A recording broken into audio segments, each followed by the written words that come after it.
Bismillahirrahmanirrahim. Assalamualaikum, salam sejahtera, salam Malaysia Madani. Terima kasih kerana bersama kami dalam Selamat Pagi Malaysia edisi Isnin 4 Disember 2023 bersama dengan saya Irfan Syamina Sultan bersama dengan saya Raja Sufia Raja Arif. Diharapkan anda semua dalam keadaan yang baik sahaja. Ini hari Isnin perlu bersemangat untuk mengharungi seminggu ni kan. Pulaannya hari Isnin kita akan tutup dengan hari Ahad nantilah InsyaAllah. Apa khabar hari ini, sihat? Alhamdulillah sihat, Irfan. Sihat alhamdulillah. Dan pada pagi ini kita teruskan dengan perkongsian tentang satu kejayaan rakan pengacara kita. Siapa tu? Sofia? Ridwan Mustafa, tahniah kami ucapkan kepada Ridwan Mustafa yang telah pun berjaya menamatkan Ironman Australia. Dekat Australia? Dekat Australia. Bukan dekat Malaysia? Ya, okey. Dan beliau juga perlu melakukan beberapa cabaran. Yang pertama berenang. Permulaannya berenang. Lepas berenang berbasikal. Selepas berbasikal berlari pula. Secara keseluruhannya adalah melibatkan 226 km. 226 km. Dan kita juga mendapat berita bahawa Ridwan telah pun berjaya memecahkan rekod dirinya sendiri selama 11 jam 18 minit sahaja untuk keseluruhannya. Memang dahsyat. Tanya Ridwan. Ya. Kita kalau lari mungkin. Kita lari berkejaran lah. Okey, itu dia berkenaan dengan rakan pengacara kami. Kami cukup berbangga kepada Ridwan. Tahniah diucapkan. Teruskan semangat menjadi contoh kepada semua, insya-Allah. Okey, dan seterusnya seperti biasalah kita nak kongsi pada anda semua berkenaan dengan paparan berita semalam, dan kita mulakan berkenaan dengan Timbalan Perdana Menteri Republik Demokratik Timor Leste, iaitu telah pun tiba di lapangan terbang antarabangsa Kuala Lumpur KLIA Terminal 1 untuk memulakan lawatan kerja selama 4 hari di Malaysia. Timbalan Perdana Menteri Datuk Seri Fadlillah Yusof akan menjadi tuan rumah bersempena lawatan kerja Kalbuadi Lai ke Malaysia bermula hari ini sehingga Rabu. Dan selain itu, lawatan kerja ini akan memperkukuh dan mempertingkatkan hubungan dua hala antara dua negara di samping mempamerkan sokongan padu Malaysia ke arah keahlian penuh Timor Leste dalam ASEAN. Ya, ia adalah bertujuan untuk memperkukuhkan lagi hubungan dua hala. Baik, dan seterusnya juga ingin kami kongsikan kepada anda berkenaan dengan Sungai Petani. 3 buah gudang hangus dijilak api dalam kebakaran yang berlaku di Bukit Selambau, Sungai Petani, Kedah. Dan 4 pasukan daripada Balai Bomba dan Penyelamat serta pasukan bomba sukarela berhampiran digerakkan ke lokasi kejadian sejurus menerima panggilan. Terdapat 3 buah gudang penyimpanan barangan terpakai yang terdiri daripada logam, tembaga, wayar dan bateri berkeluasan 120 kali persegi, dan setiap gudang telah terbakar. Dan antara yang lainnya kebakaran dapat dikawal pada 10.2 minit malam dan usaha pemadaman masih giat dijalankan. Dan tiada mangsa yang terlibat dalam kejadian yang berlaku di Sungai Petani semalam. Ya, baik, alhamdulillah. Okey, dan seterusnya Irfan dah sampai. Okey. Dan seterusnya ini berita baik kepada rakyat Malaysia apabila pertukaran 1 bilion bagi e-Madani akan dikreditkan bermula pagi ini. Ya, dan anda boleh mula mendaftar pada jam 8 pagi ini. Jadi, ia akan bermula pada 4 Disember 2023 sehinggalah 20 Februari 2024. Jadi, jangan lepaskan peluang anda untuk mendapatkan RM100 ini. Bagi mereka yang layak. Ya, semestinya. Dan seterusnya, kita akan melihat satu lagi berita baik buat negara Malaysia apabila Melaka dipilih untuk menjadi tuan rumah sambutan Hari Pelancongan Dunia tahun 2025. Dan Timbalan Perdana Menteri Datuk Seri Dr. Ahmad Zahid Hamidi menerusi teks ucapan yang dibaca Ketua Menteri Melaka Datuk Seri Abdul Rauf Yusof. Pemilihan itu adalah hasil daripada kesediaan prasarana hospitality, komitmen dan kecekapan kaki tangan awam yang sentiasa bersedia bagi memberi kerjasama.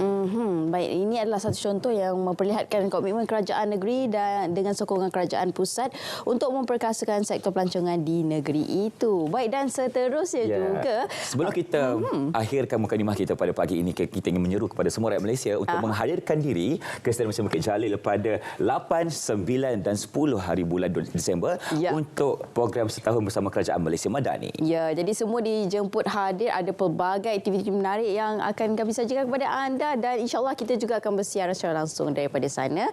Jadi itu sahaja paparan berita untuk hari ini. Jadi kita akan berhenti seketika, teruskan bersama kami dalam Selamat Pagi Malaysia selepas ini.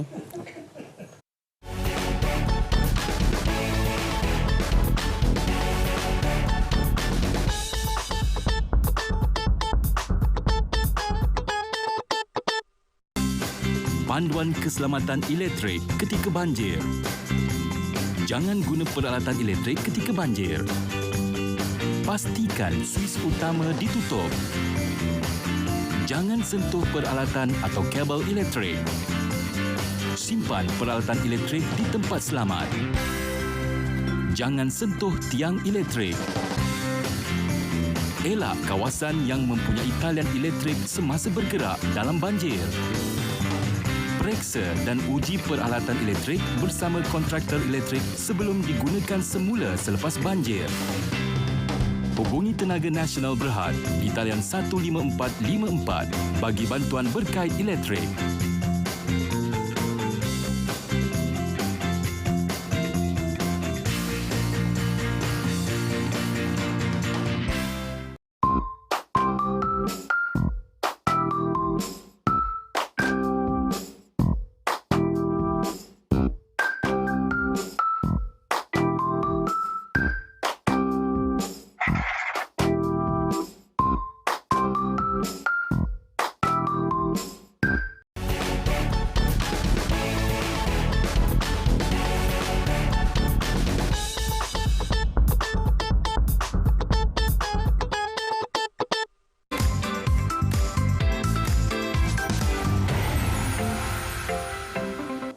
Baik, seperti kebiasaannya kita akan beri ruangan untuk seleksi pagi dan kali ini kita nak ke mana, Irfan? Kita nak ke Nagori FM bersama dengan DJ kita, DJ Alin Anja namanya. Silakan DJ Alin Anja.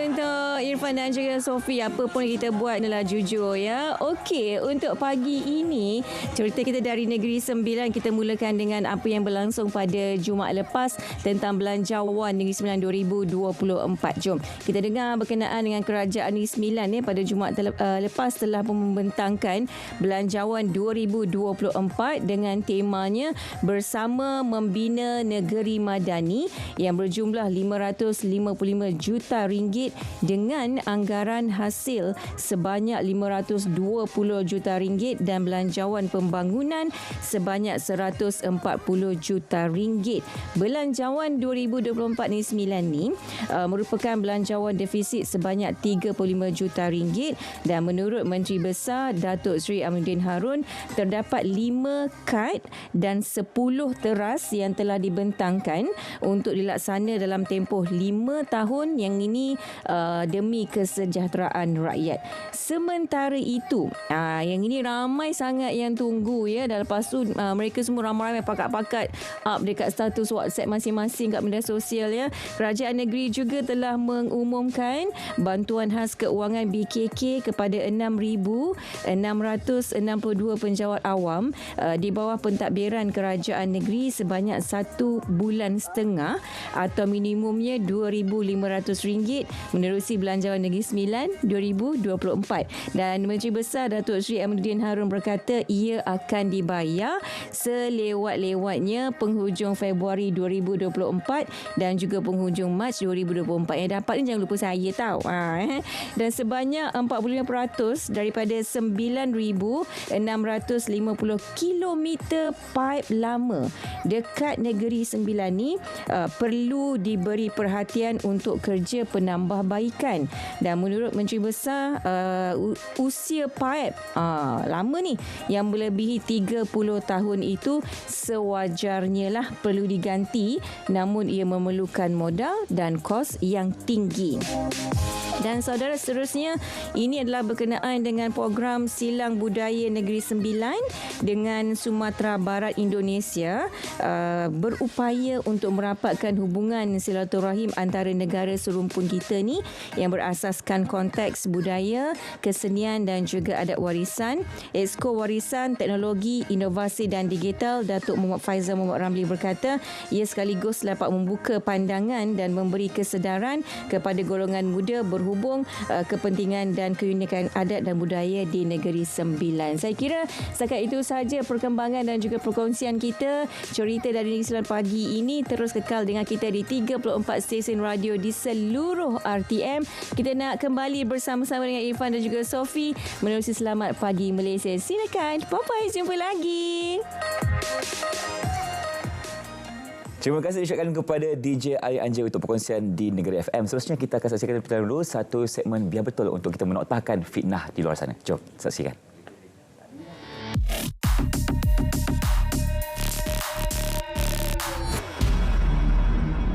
Pasukan Biar Betul menerima satu hantaran tular di media sosial yang mendakwa terdapat arahan untuk hospital menyediakan katil pesakit dengan jangkaan akan berlaku peningkatan pesakit COVID-19.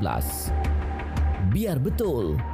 Hasil semakan dengan pihak Kementerian Kesihatan Malaysia KKM, ia adalah berita palsu. Ia dipercayai sengaja direka bertujuan untuk mengelirukan masyarakat. Jelas sekali KKM tidak pernah mengeluarkan arahan sedemikian. Walaupun terdapat peningkatan kes COVID-19 dicatatkan, namun keadaan adalah terkawal dan tidak membebankan fasiliti kesihatan sedia ada. KKM akan terus memantau situasi dan varian COVID-19 dari semasa ke semasa. Hentikan sebar maklumat palsu. Elak timbulkan kegusaran awam. Penyebaran maklumat palsu merupakan satu kesalahan. Terima fitnah atau maklumat palsu, segera lapor kepada MCMC. Biar betul, tak pasti, jangan kongsi.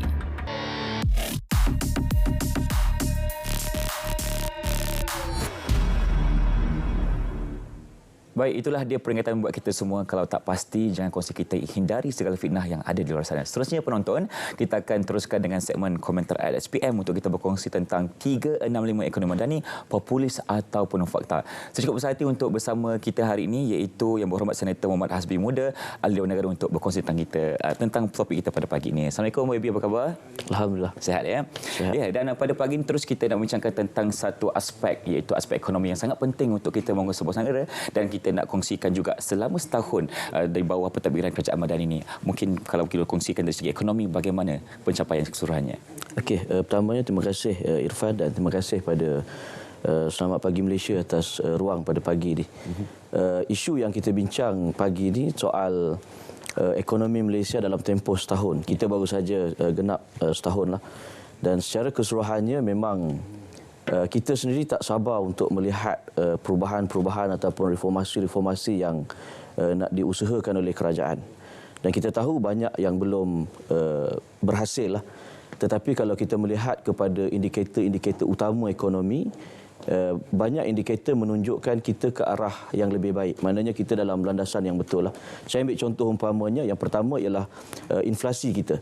Waktu PMX sangkat sumpah pada 24 November 2022, inflasi waktu itu 4%. Inflasi makanan sangat tinggi, 7.3%.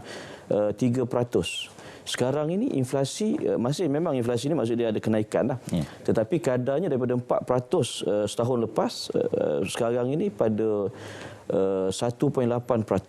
Maknanya sangat berbeza. Makanan pun sama, daripada 7.3% sekarang ni 3.4%. Dari segi pengangguran pun sama, sekarang ni dah pada saya ingat 3.4% kadar pengangguran. Dan kalau kita tengok juga dari sudut pelaburan yang masuk pun menunjukkan peningkatan yang ketara. Pelancong yang datang ke negara kita pun saya ingat 3 kali ganda berbanding dengan tahun lepas. KDNK kita pun tumbuh pada kadar yang baik. Saya ingat dalam suku pertama tahun 2023 ni 5.6% berbanding dengan 4.8% bagi suku pertama tahun 2022. Sekarang ni saya nampak banyak perubahan-perubahan yang dibuat yang menunjukkan hasil-hasil walaupun tak besar, tetapi menunjukkan kita berada pada landasan yang betul. Baik, dan pada pagi ini sebenarnya kita dah kongsikan tadi permulaannya e-Madani telah dilancarkan dan mula kredikan pada pagi ini. Kalau boleh kongsikan tentang siapa yang akan mendapat orang kata apa hasil daripada penjanaan e-Madani ini? Ya, banyak inisiatif yang diumumkan oleh kerajaan, termasuk e-Madani, iaitu kredit cash kepada mereka yang berumur 21 tahun ke atas. Saya ingat dalam melibatkan peruntukan yang 1 bilion lebih kurang. Dan bermula hari ini sehingga 20 Februari 2024 kita boleh tebus pada mana-mana apps yang berkaitan lah. Jadi ini satu usaha kerajaan untuk menggalakkan cashless di kalangan rakyat kita. Dan Wabi, kalau kita bercakap tentang isu ekonomi ini, pasti kita akan berbicara tentang isu kos sara hidup ya. Dan kalau kita nak berbicara tentang inisiatif yang dilakukan oleh kerajaan sendiri dengan tema belanjawan reformasi ekonomi memperkasa rakyat, apa yang boleh kita bincangkan tentang kos sara hidup yang makin lama makin meningkat, dan apa antara belanjawan yang boleh kita lihat dari sudut positif yang kita boleh berikan kepada rakyat khususnya? Ya, saya kalau kita cerita pasal inflasi, pengangguran, data KDNK kan, rakyat dia tak rasa. Walaupun itulah data yang terbaik untuk menggambarkan realiti ekonomi kita.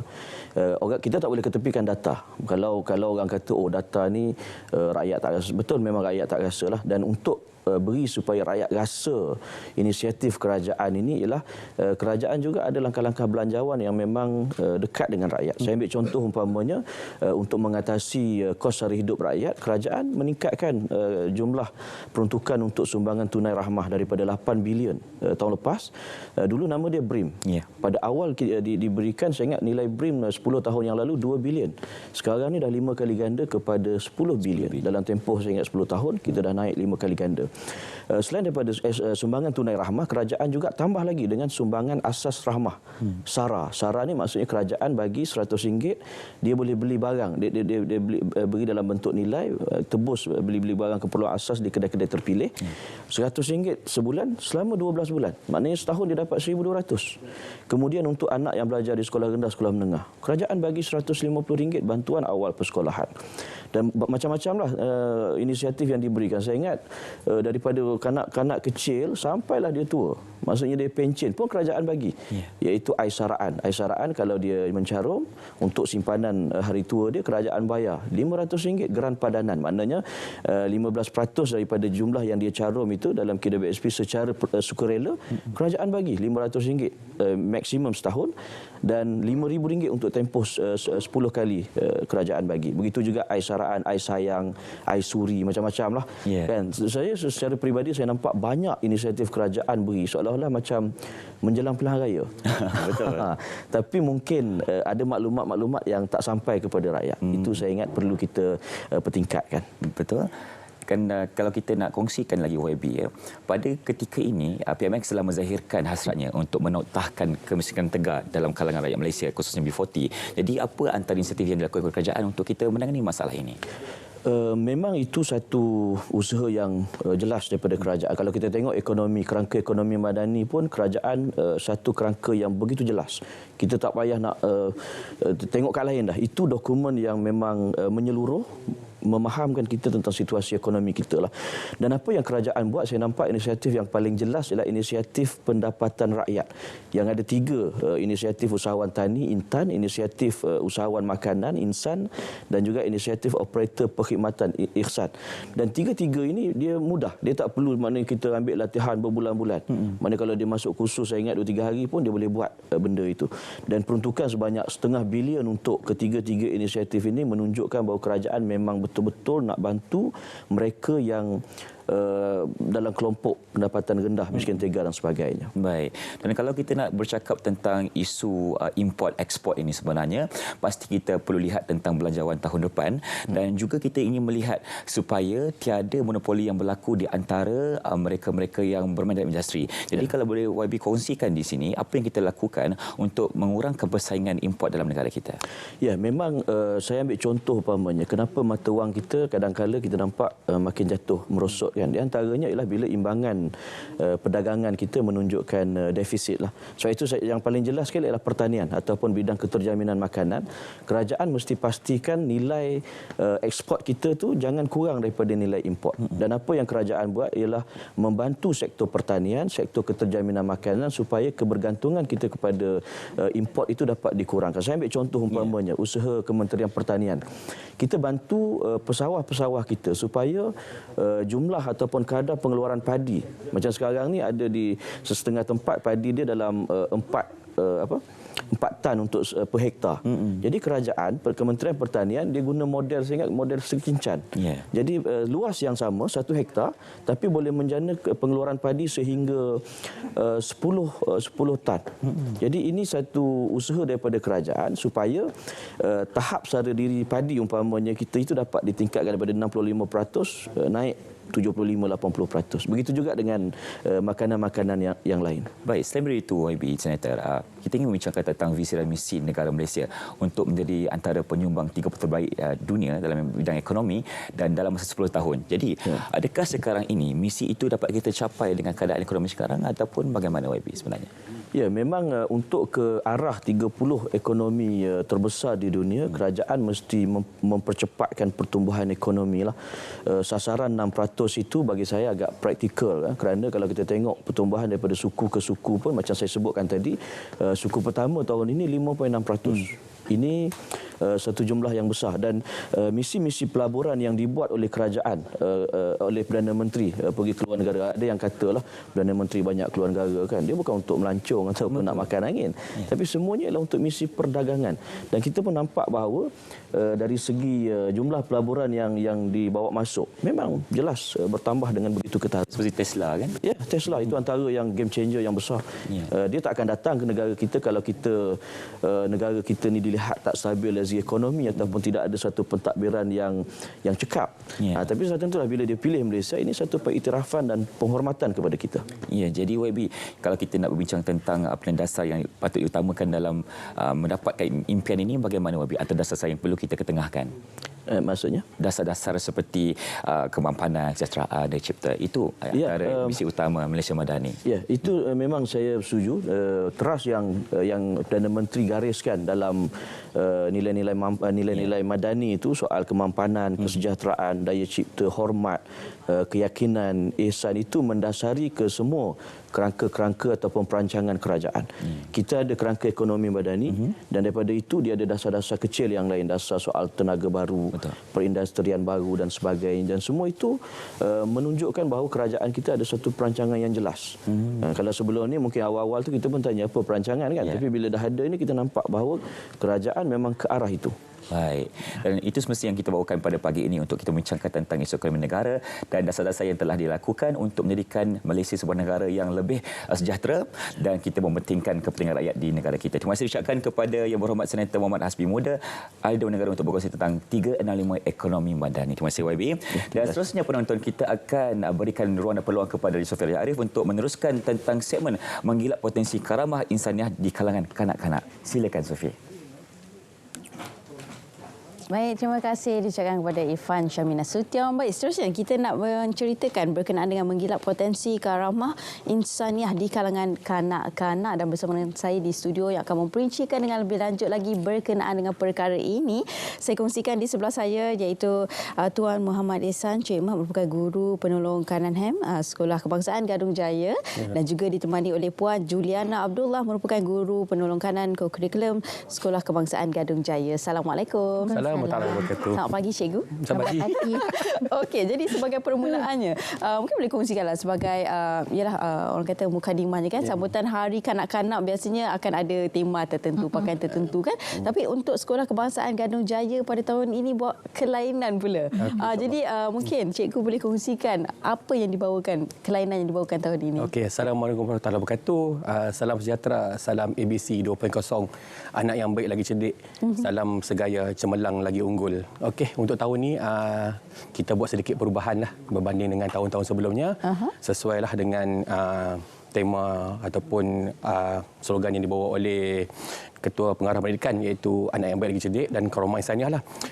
Kalau dulu-dulu kita buat macam tema anak bila pergi untuk hari karnival, hari-hari kanak-kanak, budak anak-anak murid ni dia akan pakai baju lah mengikut tema, contohnya pekerjaan ataupun superhero. Tapi tahun ni kita buat kelainan sedikit.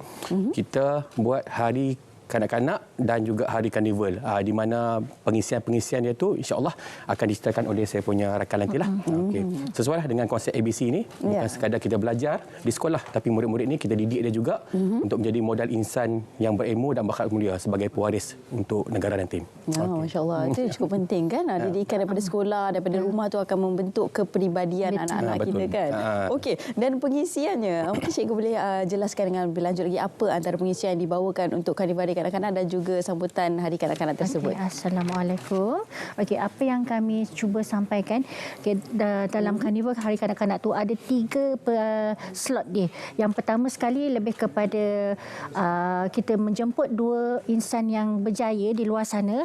Salah seorang dia adalah penghibur komedi yang terkenal dan seorang lagi adalah kartunis yang terkenal, di mana kedua-dua ini dengan harapan kita dapat menyuntik semangat anak-anak segaya ni dan juga membuka minda anak-anak dan ibu bapa supaya betapa pentingnya kita menggilap potensi anak-anak ni di usia muda.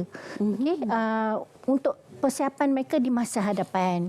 Okay, selain itu macam kita percaya yang mana cita-cita ni kita kena pupuk daripada awal. Okay, tanpa cita-cita, tanpa ilmu, tanpa perancangan yang orang kata tersusun, kemungkinan cita-cita yang kita nak capai tu susah untuk kita realisasikan lah. Betul, itu masalah dia.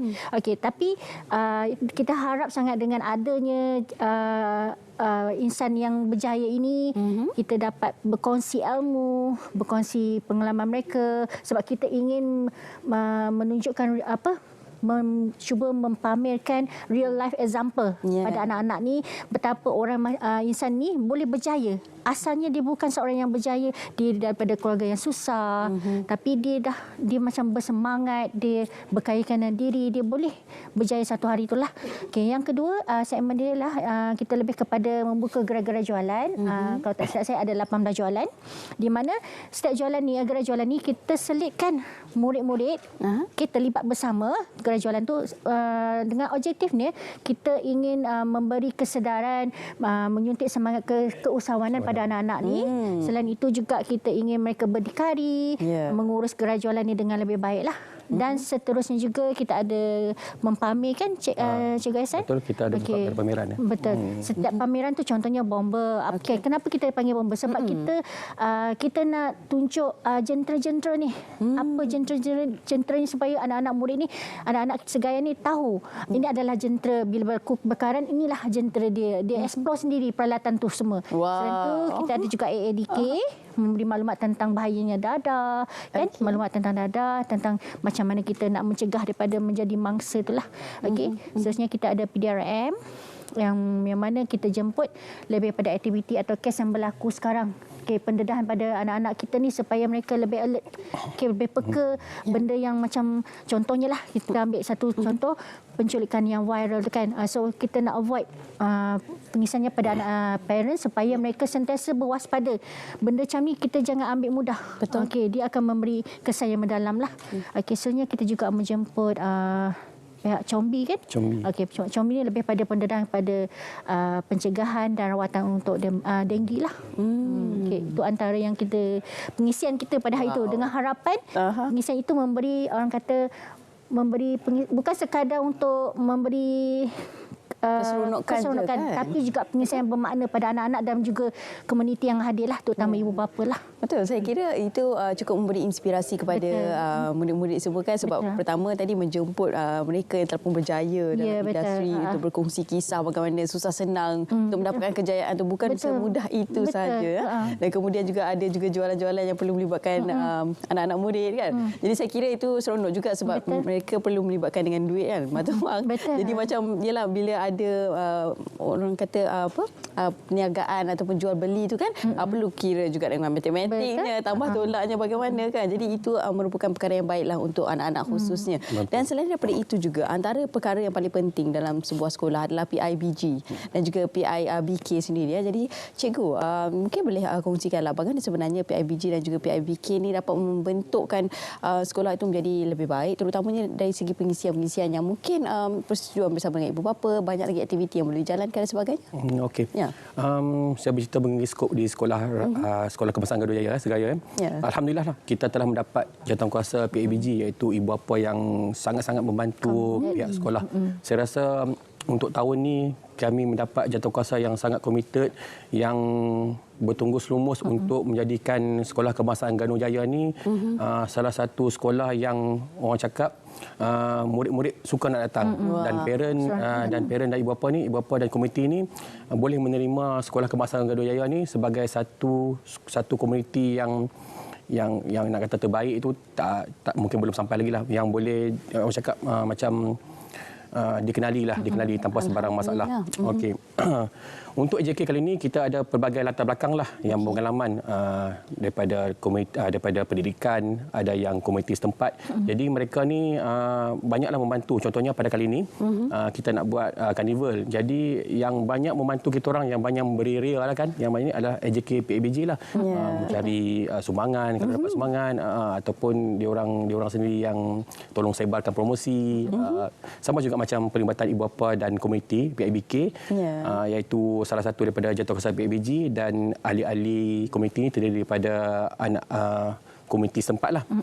Jadi apa yang diorang bantu, diorang sama-sama membuat hebahan dan kadang-kadang diorang ajak kawan-kawan ataupun kawasan tempat tu, okey jomlah kita pergi sekali dengan Gadun Jaya, ada program bos semua. Bersemangat. Bersemangat diorang buat. Datang bantu.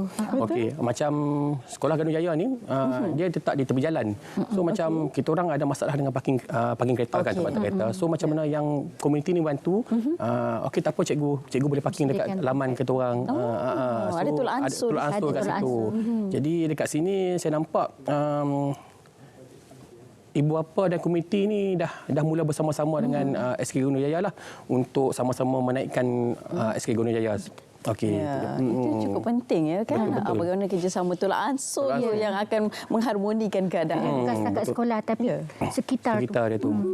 Betul. Sangat bantu. Okey, dan antara yang lain juga mungkin ada perkongsian akhir sekali apa yang ingin disampaikan daripada cikgu sendiri kepada penjaga murid khususnya yang berada di sekolah SK Gadung Jaya ni, sebab saya kira banyak contoh, boleh menjadikan contoh jugalah sebab banyak antara perkara-perkara yang baik telah pun dikongsikan. Kalau tadi kan persefahaman, ada tolak ansur, ada keharmonian di situ dan juga bagaimana sebenarnya yalah sebab kita nak memupuk rasa seronok di sekolah tu bukan mudah. Betul. Jadi sekolah itu yang akan memainkan peranan yang cukup penting, maksudnya guru-guru dan sebagainya untuk mengajak anak-anak murid untuk bersemangat untuk ke sekolah hari ini, di mana sebenarnya anak-anak ni akan menjadi pelapis dan mereka lah yang akan mentadbir negara pada masa akan datang. Mungkin cikgu nak kongsikan? Sebenarnya apa yang kami dapat ialah dia daripada sekolah itu sendiri, daripada pihak pengurusan dia, daripada guru-guru dia. Bila tim kita wujudkan satu tim yang sangat kuat, masyarakat setempat terutama ibu bapa, dia nampak kita, keakraban kita, kerjasama yang erat, so mereka pun bersemangat nak bantu sekolah. Itu sangat penting bagi kami. So itu telah menaikkan semangat kami pihak sekolah untuk menganjurkan pelbagai program yang terutama yang terdekat ni adalah Karnival Hari Kanak-kanak dan Kursawanan. Bila tu cikgu? Pada 7 Desember, hari Khamis lah. Jangan lupa datang lah. Semua orang boleh datang. Semua orang datang. Semua orang yang ada kelapangan boleh hadir lah hari Karnival tersebut lah. Ya, pada jam berapa akan bermulanya? 7.30. 7.30 pagi akan bermula insya-Allah. Jadi boleh ramai-ramai datang pada 7 Disember nanti di SK Gadung Jaya. SK Gadung Jaya. Okey, baik, terima kasih saya ucapkan kepada kedua-dua tetamu saya iaitu Cikgu Muhammad Ihsan Cik Mat dan juga Cikgu Juliana Abdullah. Terima kasih kepada kedua-duanya. Terima kasih Moga terus sukses insya-Allah dan menjadi contoh kepada semua semestinya insya-Allah. Okey, dan seterusnya para penonton, kita nak beralih ke cerita Pagi Langkawi, iaitu kita akan berkongsi kepada anda berkenaan dengan khasiat sup gamat. Jadi bersama dengan rakan pelapor kami iaitu Wan Nur Ashikin telah pun bersedia. Silakan. Baik, sebut sahaja Pulau Langkawi, pastinya gamat antara yang terlintas di fikiran. Langkawi sangat popular dengan gamat. Dan kalau sebelum ni, kita selalu tengok minyak gamat, gel gamat kan, yang penuh dengan khasiatnya. Hari ini, untuk Selamat Pagi Malaysia dari Langkawi hari ini, saya nak sajikan anda semua pagi-pagi lagi dengan sup gamat. Unik sangat kan. Dan sup gamat ini dijual di satu-satunya sahaja restoran di Langkawi. Dan saya bersama dengan penyedia sup gamat itu lebih mesra dipanggil Kak Wati. Kak Wati, terima kasih kerana sudi bersama dengan kami pagi ini. Mungkin Kak Wati boleh kongsikan bersama para penonton kan, bagaimana idea untuk mengkomersialkan sup gamat ini tercipta. Itu dia. Sup Gamat ni sebenarnya memang Langkawi sedia maklumlah memang dah famous dengan ayat gamat, jeli gamat, minyak gamat semualah. Tapi belum ada lagi restoran yang mengkomersialkan untuk jadikan sup gamat. Jadi saya cubalah bila ada nelayan yang dapat bekalkan gamat untuk saya. Jadi saya cuba hasilkan sup gamat lah. Sup gamat tu jadi bila hasilkan sup gamat ni saya nampak dapat sambutan lah. Okeylah, nampak alhamdulillah lah sebab dia juga boleh jadikan salah satu untuk sarapan pagi. Bagus juga untuk sarapan pagi. Itu dia. Sarapan pagi, pagi lagi makan sup gamat sangat-sangat orang kata bagus, memberi tenaga untuk badan kita kan. Dan baik untuk kesihatan dalaman. Baik untuk kesihatan dalaman. Dan Kak Yati mungkin boleh kongsikan sedikit bersama kami apa sebenarnya khasiat gamat sendiri. Memang banyak kan? Memang banyak sangat. Okey, sebenarnya khasiat utama dia sup gamat ni dia memang bagus untuk dalaman lah. Dia untuk macam kita ada luka-luka dalaman, tapi luka pun jangan terlalu awal sangatlah. Contohnya kalau kita operation 3 minggu selepas operation tu baguslah. Macam kalau bersalin pun 4 minggu selepas tu. Lepas tu kalau macam untuk kanak-kanak kalau dia ada kahak kan, batuk-batuk berkahak, dia memang baguslah sebab gamat ni dia bila yang fresh macam ni dia panas sikit. Tapi ibu mengandung tak sesuai. Lepas tu dia bagus macam kata orang ada luka-luka kan. Memang itulah dia memang banyak untuk organ dalaman. Dan salah satu juga gamat ni dia boleh dikategorikan sebagai makanan vegetarian sebab dia tak berdarah. Tak berdarah. Dia tak berdarah. Dia boleh masuk kategori vegetarian jugalah. Dan orang yang alergi, orang yang ada penyakit kulit pun boleh makan. Walaupun dia makanan laut. Kak Wati sebenarnya dah berapa lama orang kata mengkomersialkan sup gamat ni? Kita dah komersialkan sup gamat ni hampir 10 tahun dah. 10 tahun dah. Jadi bagaimana sambutan daripada pelanggan sendiri untuk sup gamat? Orang tahu ke tak kedai ni menyediakan sup gamat? Untuk permulaan dalam 2 tahun, 3 tahun pertama tu kita cuma dapat sambutan daripada tempatan sajalah, pelanggan tempatan. Lepas tu sekarang ni alhamdulillah lah sebab kita dah ada pelanggan daripada luar negara pun dah pandai dah cari sup gamat. Mungkin salah satu promosi daripada jabatan-jabatan ataupun dengan tourism kan. Alhamdulillah sekarang ni kalau pelancong daripada luar negara pun dah mula cari sup gamat. Maksudnya setiap orang kata apa, setiap kali pelancong datang confirm akan cari sup gamat. Confirm akan cari sup gamat sebab harga yang kita jual pun dengan harga yang berpatutan lah. Harga yang berpatutan. Itu dia. Baik, terima kasih Kak Yati kerana sudi berkongsi dengan kami di Selamat Pagi Malaysia hari ini. Jangan terliur dulu. Kan? Izinkan kami menikmati sup gamat. Kan hampa teruskan bersama dengan rakan penyampai di Selamat Pagi Malaysia. Silakan. Itu dia orang Langkawi. Terima kasih ucapkan kepada Wan Nur Ashikin Wan Azmi untuk berkongsian khas sup gamat. Okey, Sufi. Kalau Sufi lalu dekat Lebuh Persekutuan tu, ada nampak tak ada satu apa iklan? Kan mak dah pesan, tutup lampu, tutup kipas, tutup TV kalau tak guna. Biasa dengar tak perkataan tu? Biasa mak kita biasa bebel. Bukan mak kita je, sebab saya pun Betul lah kan? Ya, betul. Mak akan berbeza macam tu kan. Kalau anak-anak ni kadang-kadang lupa nak tutup TV, tutup kipas kan. Kita kena bagi tahu sebab itu untuk kita jimatkan tenaga. Betul? Dan itu yang kita akan bincangkan pada pagi ini untuk kita melihat kepada inisiatif kelestarian dan kecekapan tenaga bersama dengan dua tamu yang cukup istimewa. Kita persilakan yang pertama, Dr. Nurul Muiz Murad, Ketua Pegawai Eksekutif Yayasan Hijau Malaysia, dan bersama kita juga Puan Belina Ruslan, Timbalan Pengarah Unit Promosi dan Hubungan Luar Suruhanjaya Tenaga. Assalamualaikum, selamat pagi. Waalaikumsalam. Sihat Alhamdulillah. Tadi sebelum keluar rumah dah tutup switch semua? Tutup semua. Tutup semua. Alhamdulillah. Bagus, Doktor. Ya, sebelum kita pergi ke pesan mak tu, kita nak Doktor ceritakanlah sedikit, Doktor, berkenaan dengan fungsi Yayasan Hijau Malaysia dan peranannya dalam mengetengahkan inisiatif kelestarian serta kecekapan tenaga negara. Okey, terima kasih. Jadi Yayasan Hijau ni kami yayasan di bawah Kementerian Sumber Asli Alam Sekitar dan Perubahan Iklim. Dan secara ringkasnya Yayasan Hijau kami bertanggungjawab dalam mempromosikan dan mendidik masyarakat mengenai kepentingan penerapan tenaga lestari, pemeliharaan sumber asli serta pembudayaan gaya hidup hijau dalam kehidupan seharian lah. Jadi dalam hal ini pelbagai projek dan aktiviti yang kami telah dan sedang jalankan untuk memanfaatkan segenap segala lapisan masyarakat Malaysia. Baik. Okey, kita nak beralih pula kepada puan kita untuk kongsikan juga antara fungsi dan peranan Suruhanjaya Tenaga sendiri untuk kita melestarikan negara kita ini. Okay, terima kasih. Sebenarnya Suruhanjaya Tenaga ni dah beroperasi lebih daripada 20 tahun. Mulai daripada Januari 2002. So sebagaimana Suruhanjaya lain seperti SKMM, SPAN dan juga Suruhanjaya Security. So Suruhanjaya Tenaga mempunyai merupakan badan kaunselia untuk dua sektor utama. Yang pertamanya pembekalan elektrik dan keduanya gas berpat. So bawah Suruhanjaya Tenaga ada 3 akta iaitu Akta Bekalan Elektrik 1990, Akta Bekalan Gas 1993 dan yang baru-baru diluluskan di Dewan Rakyat adalah Akta Kecekapan dan Konservasi Tenaga. So Suruhanjaya Tenaga ni berperanan 3 peranan utama. Pertamanya kawal selia ekonomi. Okey, contohnya kalau macam penentuan tarif. Penentuan tarif elektrik bawah kami. Kawal selia teknikal, contohnya pengawalan mutu-mutu perkhidmatan yang disediakan oleh kita punya utility, itu bawah kita juga, dan juga kawal selia keselamatan. Contohnya barang-barang kelengkapan elektrik kena ada label STC RIM. Selain daripada itu, kita juga menggalakkan penggunaan tenaga dengan cekap. Sebab tu kita berada dekat sini doktor hari ini. Kita pun semangat baju hijab. Hijab. Saya pula tak dapat memo kan.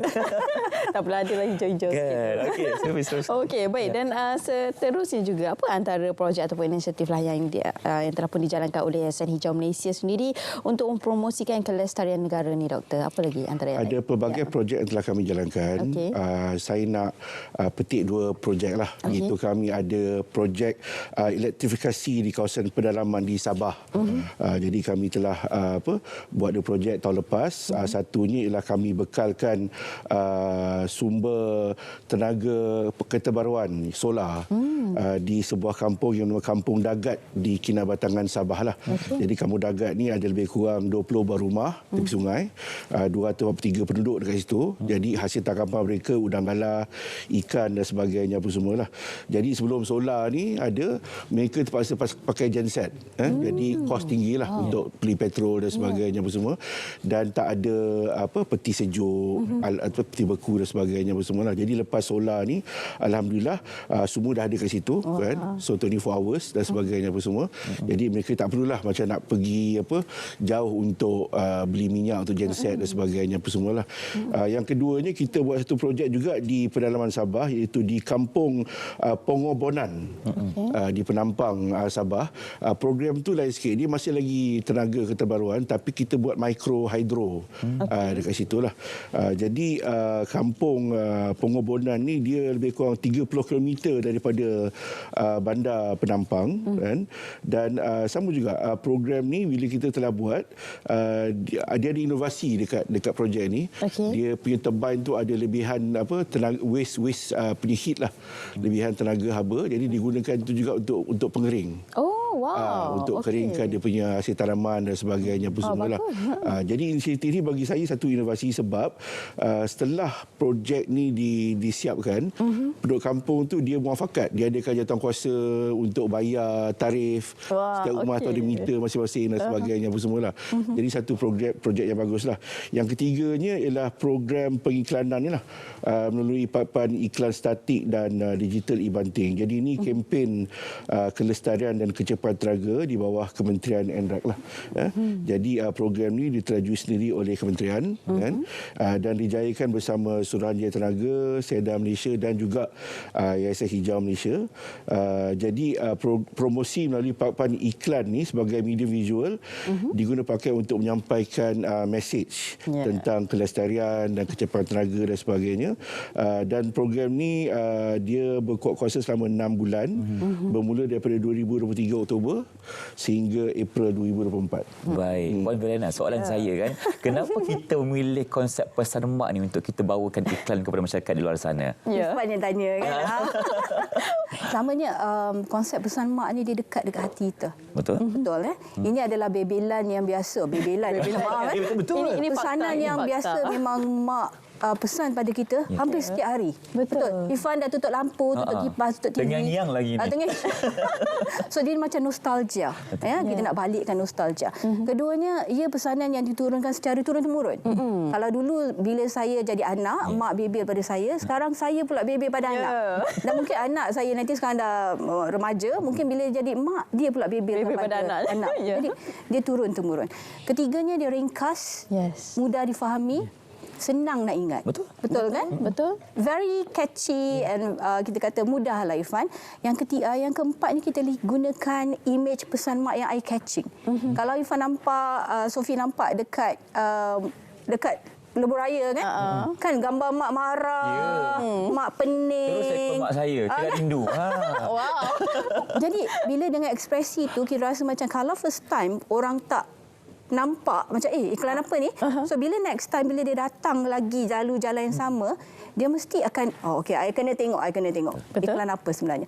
Dan kalau dekat Kelantan kita guna dialek Kelantan. Nak cakap tak reti lah kan, dan takut nanti teruk sangat rupanya kan. Jadi memang kita guna dialek negeri. Kalau Kedah pun guna yang Kedah punya. InsyaAllah dialek. kalau Kedah nanti kita akan guna Kedah. Orang Kawi tadi. Orang Kawi kena tanya lah kan. Kena tanya lah tu. Itulah sebab kita pilih konsep pesan mak ni lah. Baik. Betul. Dan kalau kita nak kongsikan setakat ini, bagaimana dengan sambutan pesan mak ni? Alhamdulillah sambutan sangat menggalakkan doktor kan.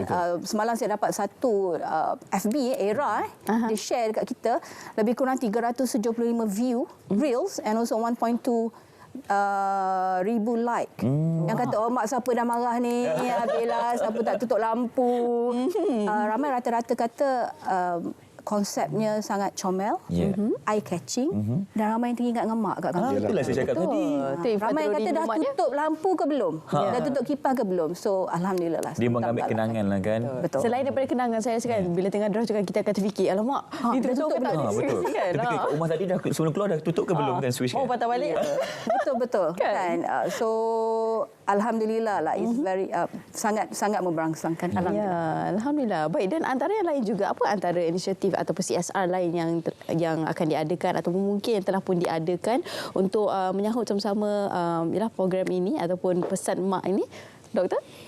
Antara inisiatif CSR lain yang dijalankan oleh Yayasan Hijau Malaysia, kami juga bekerjasama dengan agensi kerajaan swasta, badan NGO dan sebagainya. Salah satu program yang kami tengah jalankan sekarang ini ialah program Sekolah Tunas Hijau bersama USM dan juga Yayasan Hasanah lah. Jadi program ini dah jalankan sejak tahun 2018 dan antara kandungan program yang kami jalankan di sini ialah penggunaan tenaga, of course, dengan check-up, pengurangan hasil buangan sisa pepejal, aktiviti kita semula, penghasilan kompos dan penjimatan air lah. Jadi Yayasan Hijau dengan program ini, Yayasan Hijau hendak mendekati generasi muda untuk menggalakkan mereka untuk lebih cakna dengan isu-isu alam semasa dalam sekitar. Jadi matlamat jangka panjang projek ini adalah untuk menjadikan amanah hijau sebagai gaya hidup di kalangan rakyat Malaysia juga. Baik. Puan, kalau kita nak berkongsi lagi tentang pesan mak ini adalah untuk kita memberi kesedaran kepada masyarakat untuk kita menjimatkan tenaga. Mungkin ada sana waktu kecil pun dia dah degil tak ada dengar bebel mak dia kan, tapi sekarang pun dia masih mempraktikkan benda yang sama. Jadi mungkin boleh kongsikan kepentingan kita untuk menjimatkan tenaga demi kesedaran negara kita ini. Pertamanya jimat kos. Betul kan? Elektrik sekarang ni melambung tinggi kan. Setuju. Dia pesan mak ni adalah benda yang paling praktikal kita perlu buat. Tak perlu nak tukar lampu LED dan sebagainya. Hanya dengan change of behaviour saja. Pertukaran tingkah laku. So kalau dulu masa mak dia bebel, Irfan, bukan dia yang bayar bil kan? Sekarang kalau kita yang jadi mak dengan ayah, kita yang bayar bil, kita memang terasa. Keduanya alam sekitar lah. Macam kita tahu bila kita kata demand kita menurun, permintaan menurun, banyak kita punya penjanaan juga akan berkurangan. Jadi kita tak payah nak bakar banyak arang batu, bakar banyak gas dan sebagainya. Jadi it's good for the environment. Bagus kepada alam sekitar. Selain daripada poket kita jimat, alam sekitar juga sihat. Itu penting untuk generasi akan datang jugalah kan, saya kira kan, bukan kita je nak hidup selesa kan. Jadi sekarang apa yang kita buat, kalau kat sekolah ni kita try untuk buat macam fridge magnet, stiker dengan konsep pesan mak lah turun pada anak-anak pula. InsyaAllah. Okey, dan yalah, sebab kalau kita tengok pesan mak ni kan, saya kira ia akan mengingatkan kita nostalgia lah kan, macam daripada golongan Ifah sendiri, saya dan juga mungkin kita punya para ibu ayah kita bersama juga akan ingat pesan mak tu kan. Dan bagaimana sebenarnya benda ini nak memupuk kepada anak-anak kecil kita, selain daripada bebelan kita di rumah tadi Puan, kan, selain daripada apa yang kita lakukan billboard tadi semua kan, untuk memberi kesedaran kepada keluarga dan juga anak-anak, apa lagi antara perkara yang boleh kita tambah baik untuk meningkatkan kesedaran kepada anak-anak kita ni? kita ada banyak program, contohnya di pihak ST kita ada Energy Efficiency Challenge. Yang mana yang pada 14 hari bulan minggu depan adalah penyampaian yang ke-10 tahun. So dalam untuk e-challenge ni dah 10 tahun mereka of course poster. And then di sekolah-sekolah ditunjukkan macam mana mereka cekap tenaga daripada dulu dengan sekarang perbezaannya. So itu antara yang kita buat di sekolah-sekolah untuk anak-anak. Dan sebenarnya pesan mak ni kalau Sophie dan juga Irfan lihat yang bila kita baca komen tu ramai yang kata macam Bella anak-anak dah start dah. Kan mak dah pesan. Jadi dia sampai bukan hanya kepada mak-mak yang bawa kereta, juga kepada anak-anak yang dah start membaca, dia dah boleh terapkan. Dia tanya pula ayah jangan. Kan mak dah pesan. Dia dah ulang penggunaan. Doktor pernah kenal tak ni? Doktor kenal dengan anak doktor. Jadi anak yang pesan. Jadi begitu saya rasa dia impact kepada anak-anak juga sama. Dia because dia sangat mudah kan benda ni macam betul lah, very simple. Tak payah nak buat perkara-perkara yang kita kata terlalu berat. Hanya tukar behaviour sahaja. Betul. InsyaAllah. InsyaAllah. Betul doktor Pesan doktor setuju ni nanti doktor tanya kenapa tak ada pesan bapak. Mungkin lepas ni boleh lah doktor. Lepas habis kempen pesan mak, pesan bapak pula. Okey. So mungkin bapak juga jarang ni bebel. Mak yang banyak bebel doktor. Baik, doktor, kalau kita nak lihat tentang Yayasan Hijau Malaysia ini kan mungkin boleh kongsikan juga antara cabaran-cabaran yang telah dihadapi untuk kita memberikan kesedaran kepada masyarakat di luar sana. Ya, jadi Yayasan Hijau kita nak begitu dekat rakyat Malaysia lah. Supaya sentiasa bijak dalam menggunakan tenaga. Sebab pertukaran behaviour ni dari segi ilmiah dia 30% kita boleh saving tanpa kita belanja add-on dan sebagainya pun semualah kan. So jadi ni adalah low hanging fruits. Tapi behaviour ni selalu yang susah kita nak terapkan balik kan sebab kat Malaysia ni tenaga ni masih murah lagi kan. Air dan sebagainya. Jadi those ada behaviour kita nak make sure rakyat Malaysia ubah sedikit demi sedikit dan ini bermula daripada kita punya generasi yang muda lah kan. Pelajar dan sebagainya apa semua. Dan saya percaya tingkah kecil kita ini kan dalam memudayakan amalan cekap tenaga dan gaya hidup hijau mampu membawa impak yang besar ke arah kelestarian kita lah. So the small things tu count lah to make things big lah. Jadi itu daripada Yayasan Hijau Malaysia lah. Saya juga nak ambil peluang ni nak mengucapkan terima kasih sebenarnya dekat kita punya rakan-rakan korporat dan sebagainya yang telah menyumbang dan membiayai program-program Yayasan Hijau. Seperti contoh ni macam program solar kita dan program Makan Hydro kita dapat sumbangan daripada pemodalan Nasional Berhad kan, dan juga daripada Siemens Energy lah. Jadi kami mengalu-alukan kan rakan-rakan korporat ataupun agensi yang ingin untuk sama dengan Yayasan Hijau untuk bersama dengan program-program yang kami adakan lah.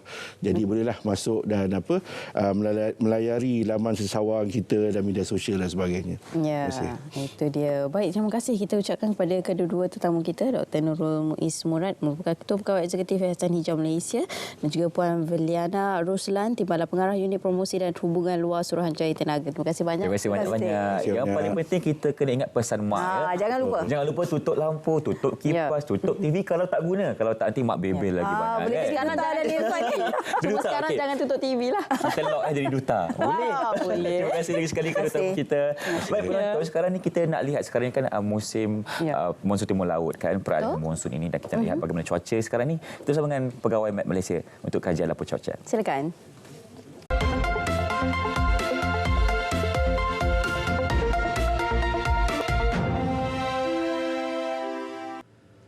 Assalamualaikum dan salam Malaysia Madani. Baiklah, pada ketika ini rantau negara masih lagi menerima pengaruh angin timur laut dengan kelajuan yang agak sederhana iaitu sekitar 20 hingga 30 km sejam. Oleh itu, Met Malaysia tidak mengeluarkan sebarang amaran angin kencang dan laut bergelora buat masa ini. Keadaan cuaca di sekitar negeri-negeri pantai timur Semenanjung kini telah pun bertambah baik. Namun demikian, hujan di satu tempat masih lagi berpotensi berlaku di kawasan berkenaan. Baiklah, berdasarkan paparan imej gema radar terkini, kebanyakan kawasan di semenanjung Malaysia pada pagi ini berada dalam keadaan yang baik dan tiada hujan. Hanya sedikit hujan yang kini diperhatikan berlaku di pesisir bahagian barat negeri Johor, dan keadaan ini dijangkakan akan beransur reda tidak lama lagi.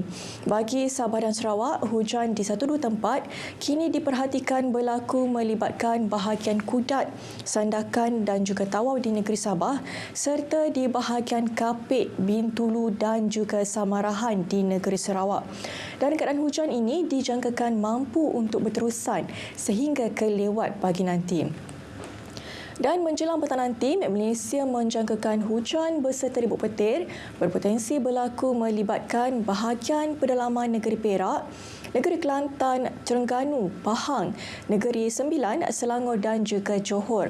Manakala bagi Sabah dan Sarawak, hujan beserta ribut petir berpotensi berlaku melibatkan hampir di kesemua bahagian bagi kedua-dua negeri. Namun, lebih tertumpu di bahagian utara dan juga tengah negeri Sarawak. Baiklah, sekian sahaja laporan cuaca untuk pagi ini. Sekarang kita lihat ramalan cuaca bagi bandar-bandar utama di seluruh Malaysia. Sekian saya Wan Yahya. Assalamualaikum.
Okey, kembali bersama kami dalam Selamat Pagi Malaysia bersama Irfan dan juga Raja Sofia. Seterusnya, penonton, kita akan lihat tentang program setahun bersama Kerajaan Malaysia Madani, dan fokus kita pada pagi ini adalah kepada Kementerian Pendidikan Malaysia. Kita cukup berbesar hati pada pagi ini kerana kita bersama dengan Yang Berhormat Puan Fadlina Siddiq, Menteri Pendidikan Malaysia. Assalamualaikum, YB.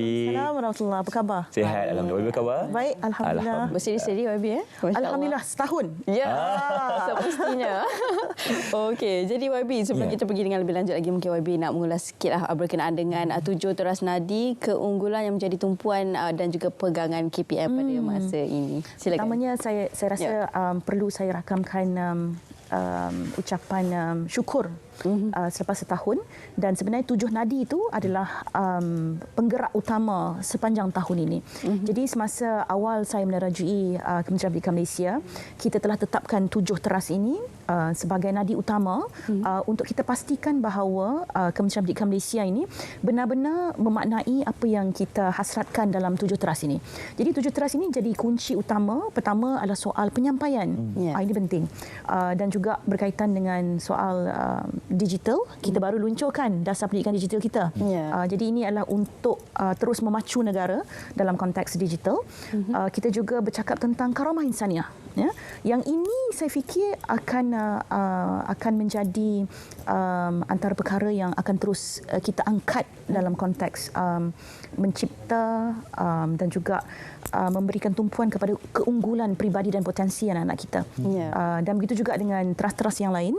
Beban guru masih kita teruskan ongoing. Dia tidak pernah berhenti setakat 7 langkah saja, tetapi masih lagi diteruskan, dan kita harap kita dapat terus memfokuskan kepada maknanya pencapaian-pencapaian guru kita juga dalam konteks memastikan mutu pendidikan terus diangkat. Ya, YB sebenarnya teruskan. Kalau berkongsikan kepada kita tentang sebenarnya setahun ini apa yang telah menjadi dilakukan oleh Kementerian Pendidikan Malaysia untuk kita mengangkat derajat dan kebesaran murid kita ini. Saya nak mulakan dengan pendidikan manusiawi. Kerana kami adalah pasukan pendidikan manusiawi Malaysia Madani. Jadi apa yang kita cuba angkat dalam pendidikan manusiawi ini adalah soal akses. Maknanya kita tidak mahu ada lagi anak-anak yang tercicir dalam soal pendidikan. Sebab itu saya fikir penting untuk kita lihat beberapa aspek penting dalam pendidikan bila kita cakap tentang pendidikan manusiawi. Penubuhan sekolah-sekolah yang kita khususkan untuk memastikan tiada ruang untuk mereka mengatakan pendidikan mereka dinafikan. Sekolah dalam hospital, sakit, uzur macam mana pun, mereka tetap mendapat pendidikan. Sekolah integriti, sekolah Henry Geni, walaupun dalam pusat korektif menjalani hukuman, tetap mendapat pendidikan. SPM mereka 100% tau. Jadi ada kebanggaan dan pencapaian yang kita capai melalui sekolah-sekolah yang kita wujudkan khas untuk menangani isu-isu akses ini. Sekolah bimbingan jalanan kasih untuk kita atasi isu-isu kanak-kanak tanpa warga negara dan tanpa dokumen. Ini memang komitmen kita. Saya fikir komitmen cukup besar. Kerana kita perlu ada keberanian untuk mengambil tugas itu untuk memastikan anak-anak ini tetap mendapat pendidikan. Sekolah K9 dan K11, maknanya sekolah-sekolah khas yang kita tumpukan kepada pendidikan daripada darjah 1 sehingga tingkatan 3 ataupun darjah 1 sehingga tingkatan 5. Khususnya untuk anak orang asli dan juga sekolah-sekolah di pedalaman untuk memastikan pendidikan mereka juga tidak terputus. Jadi sisi pendidikan manusiawi itu bagi saya telah pun kita beri tumpuan khusus sepanjang setahun ini. Jadi untuk tahun mendatang ia adalah soal mutu pendidikan. Kita juga memberi tumpuan kepada sekolah daif. Saya ingat ini antara perkara yang kita dan Yang Amat Buat Perdana Menteri sangat committed dalam pembangunan sekolah daif ini. Yang saya fikir pasukan yang melihat keseluruhan pembangunan sekolah daif ini memberikan tumpuan sepenuhnya dalam konteks sekolah daif. Begitu juga tandas. Ini kena balik sekolah masing-masing, cek balik tandas. Sebagai alumni, kena tengok balik tandas sekolah masing-masing. Okey ke tidak? Okey ke tidak. Jadi tandas ini satu kejayaan. Kita berikan peruntukan penyelenggaraan kecil untuk pembaikan tandas dan ia berjaya. Maknanya bukan sahaja maknanya kita memberi tumpuan kepada penyelenggaraan itu, tapi kebahagiaan kepada guru dan anak murid secara keseluruhannya yang tak perlu takut lagi pergi ke tandas. Lebih tenang. Lebih tenang. Dan macam hotel, mengalahkan hotel. Jadi maknanya ada kesan dari sudut manusiawi itu yang saya fikir kejayaan-kejayaan kecil ini harus kita raikan dalam tempoh setahun ini. Betul. Itu antara perkara yang penting lah. Maksudnya dalam classroom tu dalam keadaan yang selesa, pergi ke tandas pun dalam jiwa yang tenang. Itu kegembiraan kita semua. Sebagai seorang murid di sekolah. Betul. Okey, dan antara yang lain juga, bila kita melibatkan, kita nak cantikkan sekolah, kita nak berikan keselesaan kepada murid-murid, pastinya ada peruntukan khusus lah untuk memastikan dari segi pembelajarannya, dari segi segala aspek lah kan, YB kan. Dan berapakah antara peruntukan yang telah pun diterima oleh KPM sendiri untuk memastikan perkara ini dapat menyelesaikan banyak masalah, maksudnya dari segi pembelajaran dan juga sesi orang kata persekolahan dan sebagainya. Sofia, kami ini dikenali sebagai Billions Air Club. KPM ni sebab sentiasa dilihat sebagai kementerian yang peruntukannya besar. Tapi peruntukan besar ini datang dengan tanggungjawab yang besar. Kerana kementerian ini sangat besar dan sangat kompleks. Kita ada lebih 10,000 sekolah, kita ada 5 juta kanak-kanak dan kita ada lebih 400,000 cikgu dan institusi-institusi pendidikan yang lain. Jadi tanggungjawab itu sangat besar dan perlu diurus dengan baik. Sebab itu saya fikir walaupun maknanya perbelanjaan, peruntukan belanjawan itu sebahagian besarnya adalah untuk emolument, pembayaran gaji, tetapi yang pembangunan ini juga kita berikan perhatian. Dan ia bukan soal fizikal saja, tapi juga untuk bagaimana dalam konteks karamah insaniah ni, memberikan tumpuan kepada pendidikan karakter misalnya. Uncle Kitu misalnya baru-baru ini menjadi fenomena di Malaysia. Apa pengajaran daripada Uncle Kitu ni? Kita nak anak-anak kita menghargai setiap insan yang berada dalam sekolah itu, bukan saja guru tetapi mereka yang memainkan peranan dalam membentuk karamah insaniah anak-anak ni. Jadi Uncle Kitu ni telah menjadi satu figura penting yang memperlihatkan bahawa anak-anak kita boleh pergi, maknanya merentas ras, kaum, agama dalam konteks menghormati peranan, khidmat kebaktian dan menghormati seorang insan. Jadi sebab tu kita nak bukan saja kita lihat maknanya peruntukan perbelanjaan belanjawan ini Sofia dalam konteks hanya fizikal tetapi juga membantu dalam konteks mengangkat karamah insaniah, human dignity anak-anak kita ini.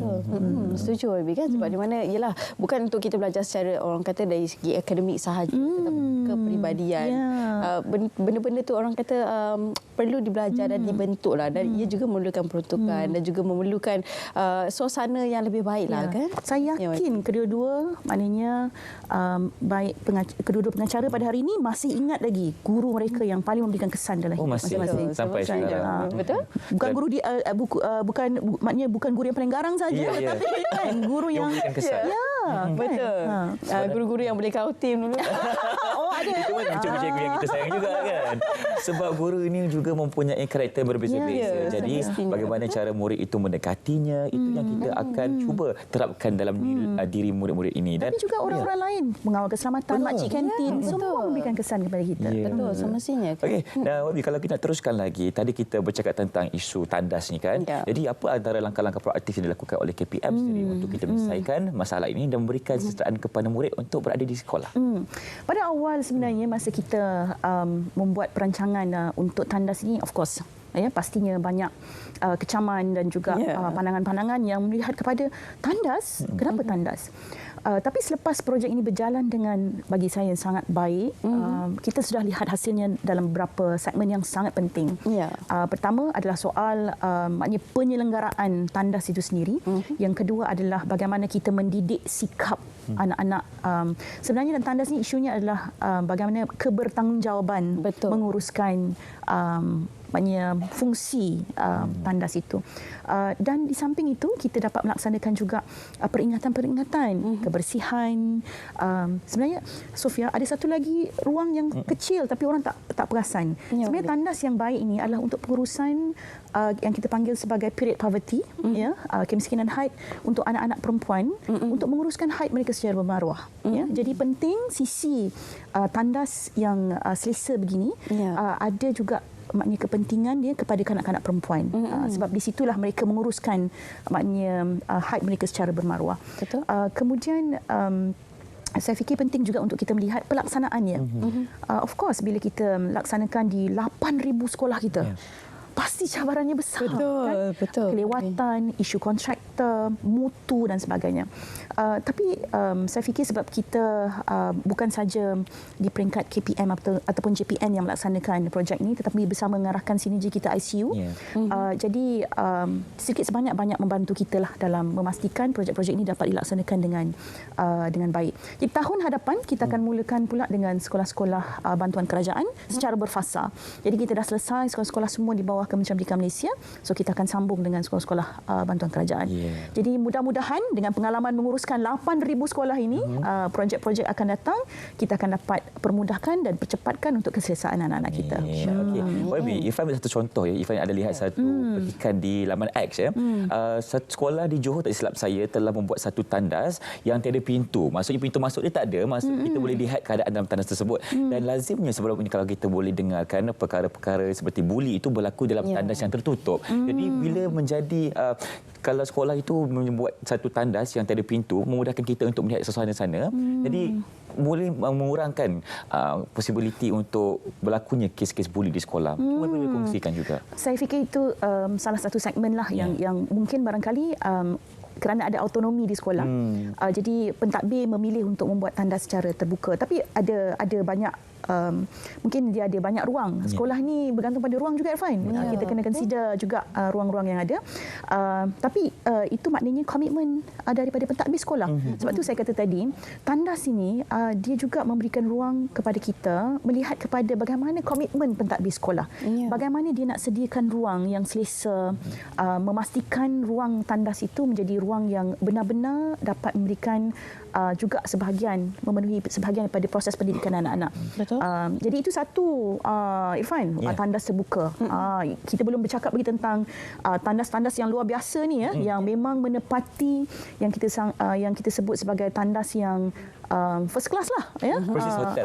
Jadi dia punya komitmen tinggi untuk maintain, untuk pastikan anak-anak menggunakan dengan penuh tanggungjawab. Jadi ini antara proses-proses pendidikan manusiawi yang saya ingat melalui Tandas kita dah mula untuk memastikan keseluruhan sistem pendidikan kita ni bergerak kepada ekosistem yang lebih sihat. Dan saya kira benda ni ialah satu benda yang baiklah YB kan, sebab dalam Islam pun kita ditegah an-nazafatu minal iman, betul. Masya-Allah, betul kan. Jadi perlu untuk kita menjaga kebersihan, untuk mendidik anak-anak kita ini untuk menguruskan diri mereka sebaik mungkin. Jadi ini merupakan medium yang cukup penting lah, sebab biasanya anak-anak masa di rumah tu lebih sikit, saya rasa di sekolah lebih panjang masa bersama dengan kawan-kawan sebagainya. Jadi di situlah bermula pendidikan kan, dari segi akademik dan juga bagaimana nak menguruskan diri dan sebagainya. Dan antara yang lain juga YB, apa lagi antara perancangan pada masa akan datang untuk memastikan pendidikan ini disampaikan kepada anak-anak? Berat tanggungjawab YB ni. Berat bahu kanan yang jadi dua-dua dah berat. Jadi apa lagi antara perancangan lain lah YB yang boleh disampaikan? Saya fikir alhamdulillah setahun ini kita telah pun melalui banyak pengajaran, banyak kemajuan, banyak penambahbaikan dan juga mempelajari bagaimana mengurus apa ni yang kita panggil sebagai melahirkan insan.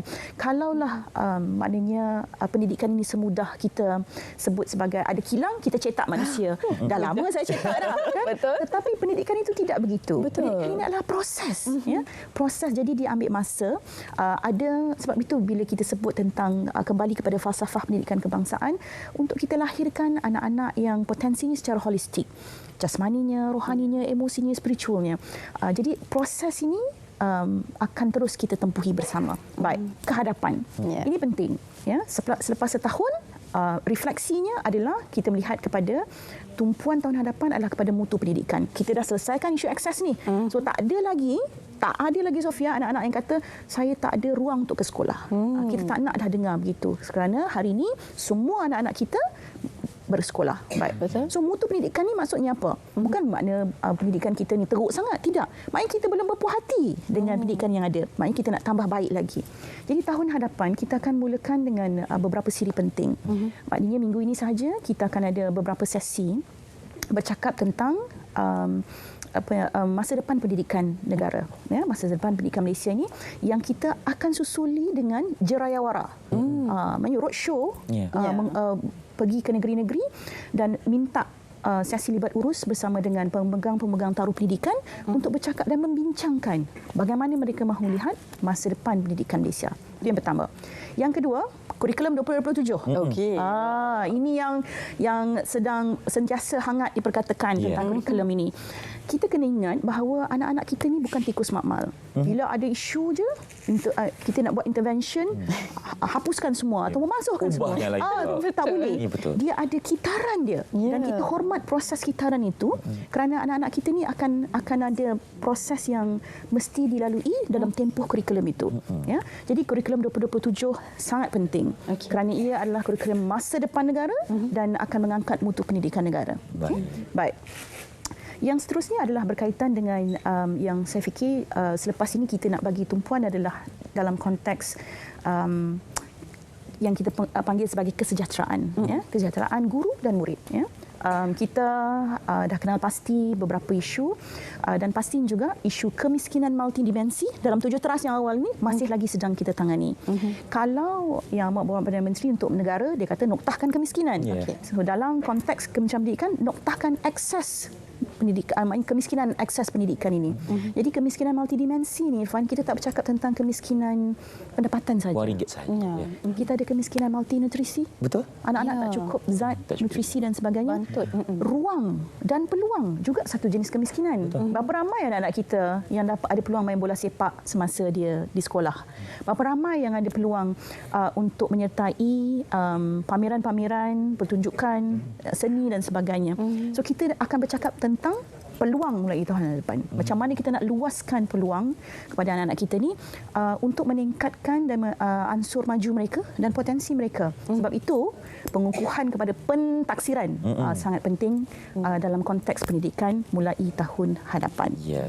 Jadi kemiskinan akses ini kita nak kena tangani segera, khususnya malnutrisi. Sebab tu rancangan makanan tambahan kita besar-besaran kita buat dari peringkat prasekolah sehinggalah ke sekolah rendah, dan peluasan itu akan memberikan manfaat lebih ramai kepada anak-anak murid kita. Baik, Wabi. Kalau kita bercakap tentang isu beban guru ini, pastinya itu juga membuatkan satu misi baru untuk Kementerian Pendidikan Malaysia sendiri.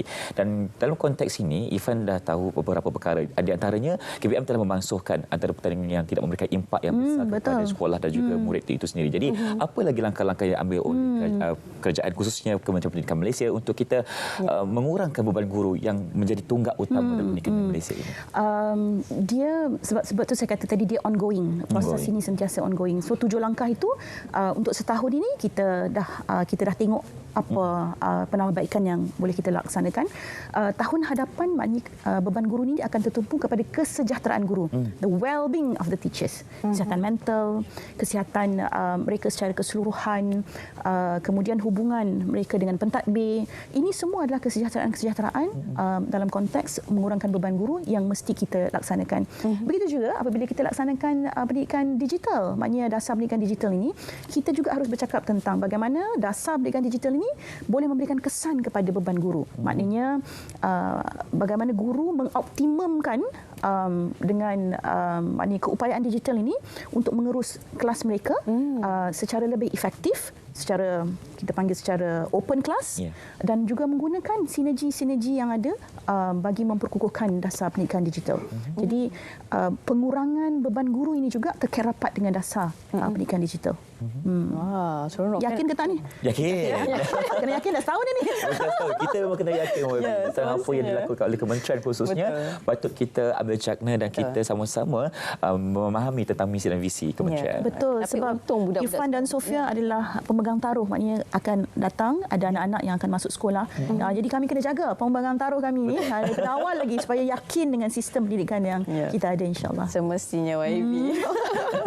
Okey, itu dia. Jadi sebenarnya beruntunglah kan anak-anak kita kan sebab dapat mudahlah belajar menggunakan peralatan digital kan. Jadi lebih mudah dan lebih faham konsep mereka. Zaman mereka, Sofia. Zaman mereka. Jadi kita tak boleh menafikan apa perkembangan di zaman mereka ini. Jadi kita kena harus angkat perkembangan-perkembangan ini selari dengan, tetapi sisi manusiawi tetap kita kena jaga. Insani, soal karamah insaniah, bagaimana semua sisi-sisi manusiawi ini dapat mengukuhkan lagi mereka dalam dunia digital ini. Perlu keseimbangan. Sangat. Betul. Wow, okey. Ini adalah contoh yang baik, masya-Allah. Terima kasih banyak YB kami ucapkan. YB Fadlina Siddiq merupakan Menteri Pendidikan di atas perkongsian tersebut. Ini merupakan orang kata antara perkara yang cukup pentinglah untuk generasi akan datang untuk memastikan anak-anak kita berada dalam keadaan yang lebih baik daripada kita semestinya. Betul. Dan pada hujung minggu nanti kalau YB kongsikan untuk awal kepada penonton seruan kepada mereka untuk sama-sama hadirkan diri di program Setahun Bersama Kerajaan Malaysia Madani dan apa yang akan berlaku di sana khususnya untuk kementerian. Okey, saya jemput semua untuk hadir bersama untuk menyaksikan dan barangkali bersama untuk berkongsi kejayaan-kejayaan sepanjang setahun Kerajaan Madani yang pastinya dalam konteks pendidikan ini kami ingin merakamkan ucapan terima kasih di atas sokongan. Terima kasih daripada kami seluruhnya Pendidikan Manusiawi Malaysia Madani. Terima kasih lagi sekali ucapkan kepada YB Siddiq untuk berkongsi kepada kita tentang program Setahun Bersama Kerajaan Malaysia Madani, khususnya fokus kita pada hari ini adalah Kementerian Pendidikan Malaysia. Terima kasih YB. Terima kasih banyak YB. Baik, penonton Sahabat Pagi Malaysia, sekarang ini kita akan memberikan ruang dan peluang kepada persembahan teater Syair Redap Duka Pulau Sikeles. Kalau dah bersedia, jom kita saksikan. Silakan. Baju putih, selendang putih, baju dipakai pergi sembahyang. Allah kasih, Muhammad kasih, Rasulullah terlalu sayang. 2 hari bulan rejangnya kijang.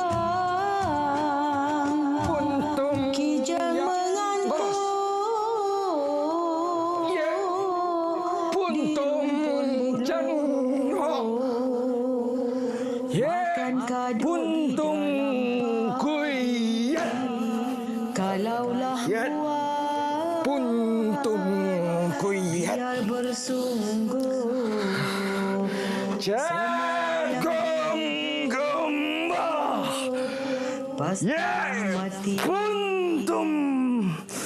Jannah.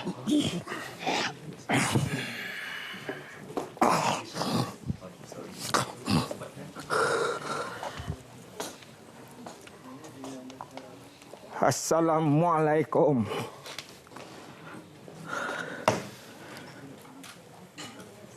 Orang kaya Sri Agar di Raja Datuk Sagor. Assalamualaikum. Datuk Mufti Datuk Maharaja Lela Pandak Lam.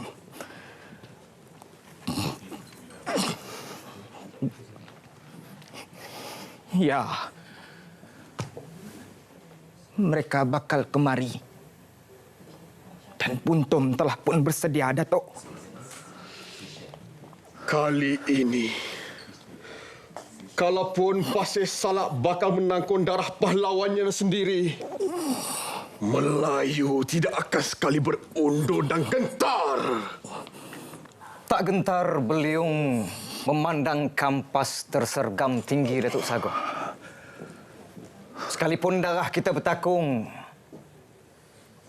semuanya syahid kerana Allah. Puntum, di mana harus kita bersedia? Di tebing barat, seberang Sungai Pasir Salak. Esok si berdebah British itu akan ada di sana, Datuk. Datuk Sagor, siapkan para pemuda Pasir Salak. Waspada. Jangan ada yang bermuka dua supaya tidak kucar rancangan kita. Baiklah, Datuk Maharaja Lela. Si cilik licik Lela Rentaka pun sudah bersedia membidik lawannya. Hamba mohon izin ke sana. Datuk Sagor, wajihadil fi sabilillah. Demi agama, bangsa dan tanah air kita.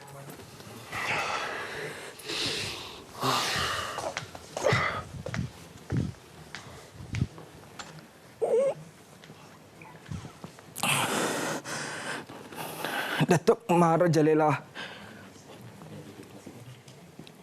ayo. Berangsur kita ke tebing.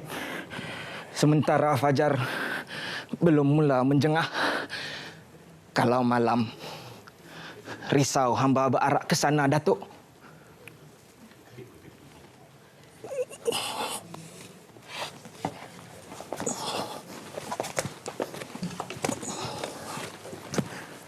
Baik.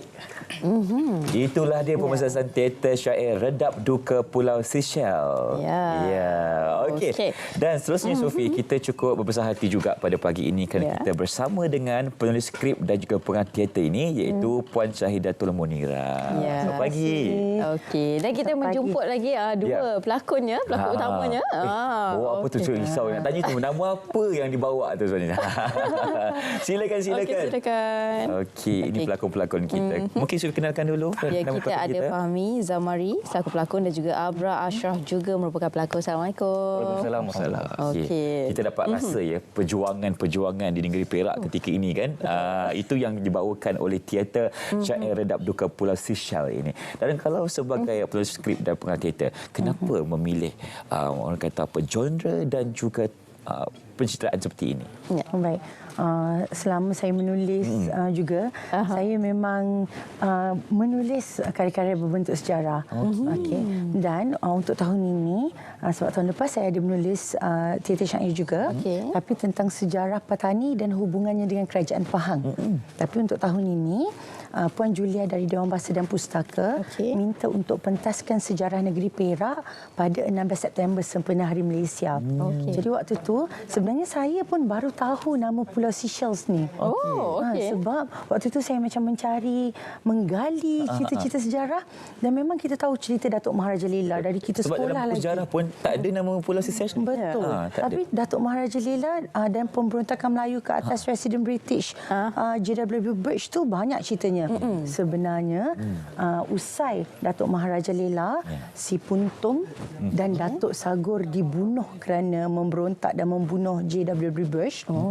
Sultan Perak pada waktu itu, Sultan Abdullah dan sekumpulan pembesar Melayu telah dibuang negeri dan dihantar ke Seychelles, Afrika. Bertahun lamanya tak dibenarkan pulang. Jadi pada saya ini yang kita kena angkat supaya generasi kita tahu sejarah ini. Lebih memahami dan mengetahuilah tentang sejarah ini kan khususnya kan.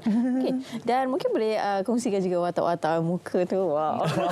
Dia punya efek itu memang cantik Jadi watak sebagai? Ya, saya sebagai Datuk Maharaja Lela. Datuk Maharaja Lela. Jadi bagaimana wataknya yang dibawakan di pentas nanti? Kita telah sebelum ini sudah ada pementasan yang pertama dan saya sudah membawa watak Datuk Maharaja Lela dan ini kali kedua. Jadi segala persiapan itu insya-Allah kita dah bincangkan dengan puan pengarah untuk secara fizikal dan secara dalaman Maharaja Lela untuk mencipta satu watak Maharaja Lela itu. Insya-Allah. Jadi persediaannya insya-Allah lah rapi lah pastinya. Dan kalau kita nak ke sebelah sana, namanya tadi adalah Puntum. Puntum ini wataknya bagaimana dan apa mesej yang dibawakan dalam teater ini? Puntum. Assalamualaikum. Waalaikumsalam. Puntum untuk waktu kita buat pementasan yang pertama dulu di Buta Perak, untuk watak Puntum tak diwujudkan. Sebab ada sikit kekangan. Tapi sebenarnya Puntum ni kalau ikut sejarah dia lah yang turut mengikut Datuk Maharaja Lela, Datuk Sagor pergi serang tentera-tentera British, betul? Dan juga membantu untuk membunuh JW Bush. Dan dalam buku sejarah juga antara Puntum ni juga antara hero lah dalam sejarah ini. Cuma untuk kali ni perfahaman saya dan pengarah sebagai penulis juga Kak Syah, dia cakap Puntum ni sebenarnya adalah jelmaan daripada Datuk Maharaja Lela. Tahu macam masyarakat Melayu dulu lagi Datuk Maharaja Lela adalah Datuk Mufti. So orang-orang dulu dia ada macam mistiknya sikit yang diorang jaga kan. Diorang apa? Pelihara benda tu. Diorang adalah jaga benda tu. So itu buatkan saya lebih menarik lah untuk memeran watak sebagai si Puntum. Dia bukan hanya seorang orang asli, tetapi dia ada something dalam badan dia yang menjadi jelmaan. Maharaja Lela. Sebab itu dia sentiasa mengikut ke mana-mana sahaja. Apa yang diperjuangkan, Puntum juga akan perjuangkan bersama-sama. Betul. Faham. Sentiasa berada bersama di sisi. Dan antara yang lain juga Puan Syah, mungkin boleh kongsikanlah bagaimana ketika sambutan ataupun pementasan pertama itu diadakan, bagaimana sambutan orang ramai ketika itu? Baik. Waktu itu kami buat di Kepulauan Warisan Budaya Pulau Misa Melayu, yang mereka memang ada balairung. Dia buat balairung di situ. Jadi kami tak banyak set waktu tu. Sebab di situ sendiri dah ada balairung dan mereka juga ada adat istiadat mereka yang kita tak boleh langgar. Jadi kita ikut. Tapi seronoknya teater outdoor ni, dan bila dibuat di kampung, orang kampung semua turun dan bila dia tengok silat, tadi ada paparan silat kan, dan kita gunakan silat tu pesilat-pesilat cilik, silat gayung Malaysia. Sebab kita nak tunjuk yang zaman dulu anak pahlawan pun bertempur. Jadi waktu tu bila mereka tengok si cilik-cilik ni bersilat, memang gamat dengan wajah adil fi sabilillah. Jadi kita rasa seronok. Tapi sebagai seorang mungkin pelakon, penulis juga pengarah, saya sendiri ada rasa macam kita kena bawa dengan set dan prop yang lengkap pula. Maka kita ada dua rasa tu. Contohlah, ini adalah meriam Lela Rentaka. Apa berat ni? Replikat. Meriam ini adalah meriam orang Melayu yang digunakan di seluruh Kepulauan Melayu. dan pada waktu pembunuhan J.W. Birch, bila dia punya koncu-koncu dah datang, Meriam ini yang letupkan. Jadi pada saya, mungkin kita boleh sebut dalam dialog waktu di Pulau Misar. Tapi untuk paparan dalam auditorium, kita kena tunjuk sebab penatlah kalau kita baca buku-buku sejarah yang mengatakan Melayu kalah dengan orang yang datang menjajah tu sebab senjata kita lemah. Tidak, kita ada senjata api yang cukup banyak. Jadi kali ini kita nak tunjukkan pada anak bangsa secara kita realitinya apa yang ada ketika itu kan. Dan memegang watak Datuk Majlis Lela ini bukannya senang. Saya kira pasti ada cabaran-cabarannya. Kita nak menghayati watak tu bukan senang kan. Lagi-lagi saya ni bukan pelakon lagi susah. Sebagai pelakon pun juga pasti ada orang kata apa cabaran yang perlu dihadapi. Mungkin boleh kongsikan dan sejauh mana penghayatan watak Datuk Majlis Lela kepada diri sendiri. Untuk mencipta watak Datuk Maharaja Lela, sebab kita tak ada rujukan macam mana secara fizikal, yang kita ada cuma lakaran-lakaran saja yang kita ambil itu saja sebagai rujukan kita.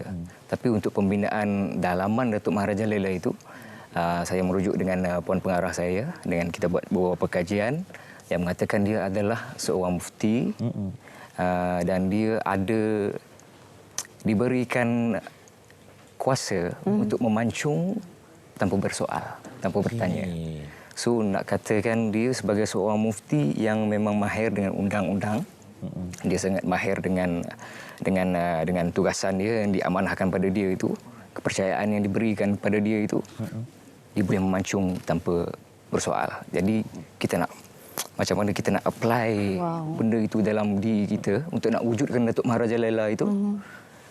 Perlukan persiapan rapi lah. Bukan mudah. Bukan mudah. Ya, nak memahami. Macam in karakter sekarang ni pun. Okey, kalau boleh Puan kongsikan juga kita bawa kepada penonton untuk sama-sama menghadirkan diri ke pementasan teater syair redap duka Pulau Seychelles ini, mana dan bila? Baik. Jadi kita pementasan ini akan dijalankan pada 8 dan 9 Disember. Ada 3 waktu tayangan, iaitu pada 8 hari bulan pada pukul 8.30 malam, 9 hari bulan pada pukul 3 petang dan 8.30 malam di Panggung Budaya Universiti Pendidikan Sultan Idris. Datanglah kerana kita akan mengangkat banyak lagi warisan Melayu seperti contoh Rejang, iaitu bagaimana Melayu dulu menilik cara untuk berapa hari bulan kita nak turun untuk bertempur. Kalau kita tak ikut, mungkin akan kalah. Berapa hari bulan kita nak turun ke samudera, kalau tak ikut, mungkin akan karam. Sebab orang Melayu dulu bukan suka-suka, tapi mereka ada ilmu geografi, ilmu pelbagai ilmu kan. Dan itulah yang kita akan paparkan dalam teater syair redap duka Pulau Seychelles. Bukan saja syair, tapi pelbagai lagi khazanah Melayu. Sangat menarik ya. Jadi jangan lupa hadirkan diri anda pada 8 Disember dan juga 9 Disember 8.30 malam ataupun mungkin jam 3.30 petang dan juga 8.30 malam nanti di Panggung Budaya Universiti Pendidikan Sultan Idris ataupun UPSI. Terima kasih ucapan pertama kita pada pagi ini dan penonton seterusnya kita akan berhenti berehat seketika. Teruskan bersama kami dalam Selamat Pagi Malaysia selepas ini.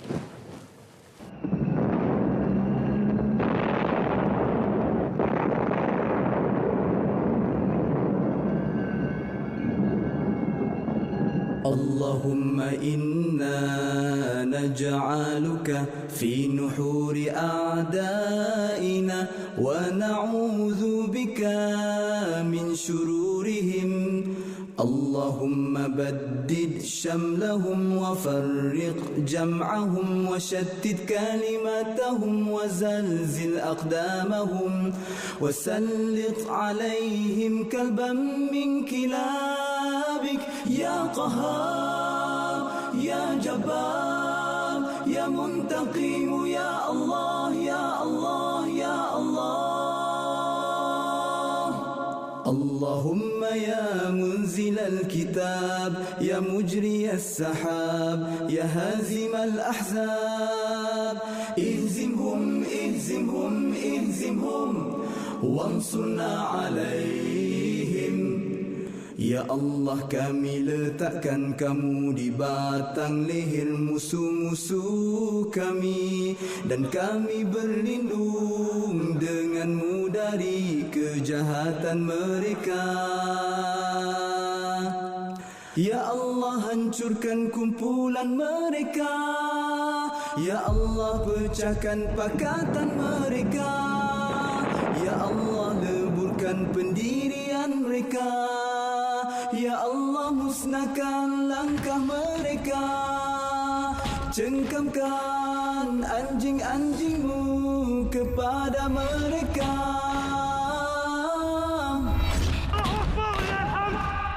Ya Allah yang maha memaksa, Ya Allah yang maha perkasa, Ya Allah yang maha membalas, Ya Allah, Ya Allah, Ya Allah yang turunkan kitab, yang gerakkan awan, yang tewaskan tentera Ahzab. Kalahkan mereka, kalahkan mereka, kalahkan mereka, dan kemenangan untuk kami.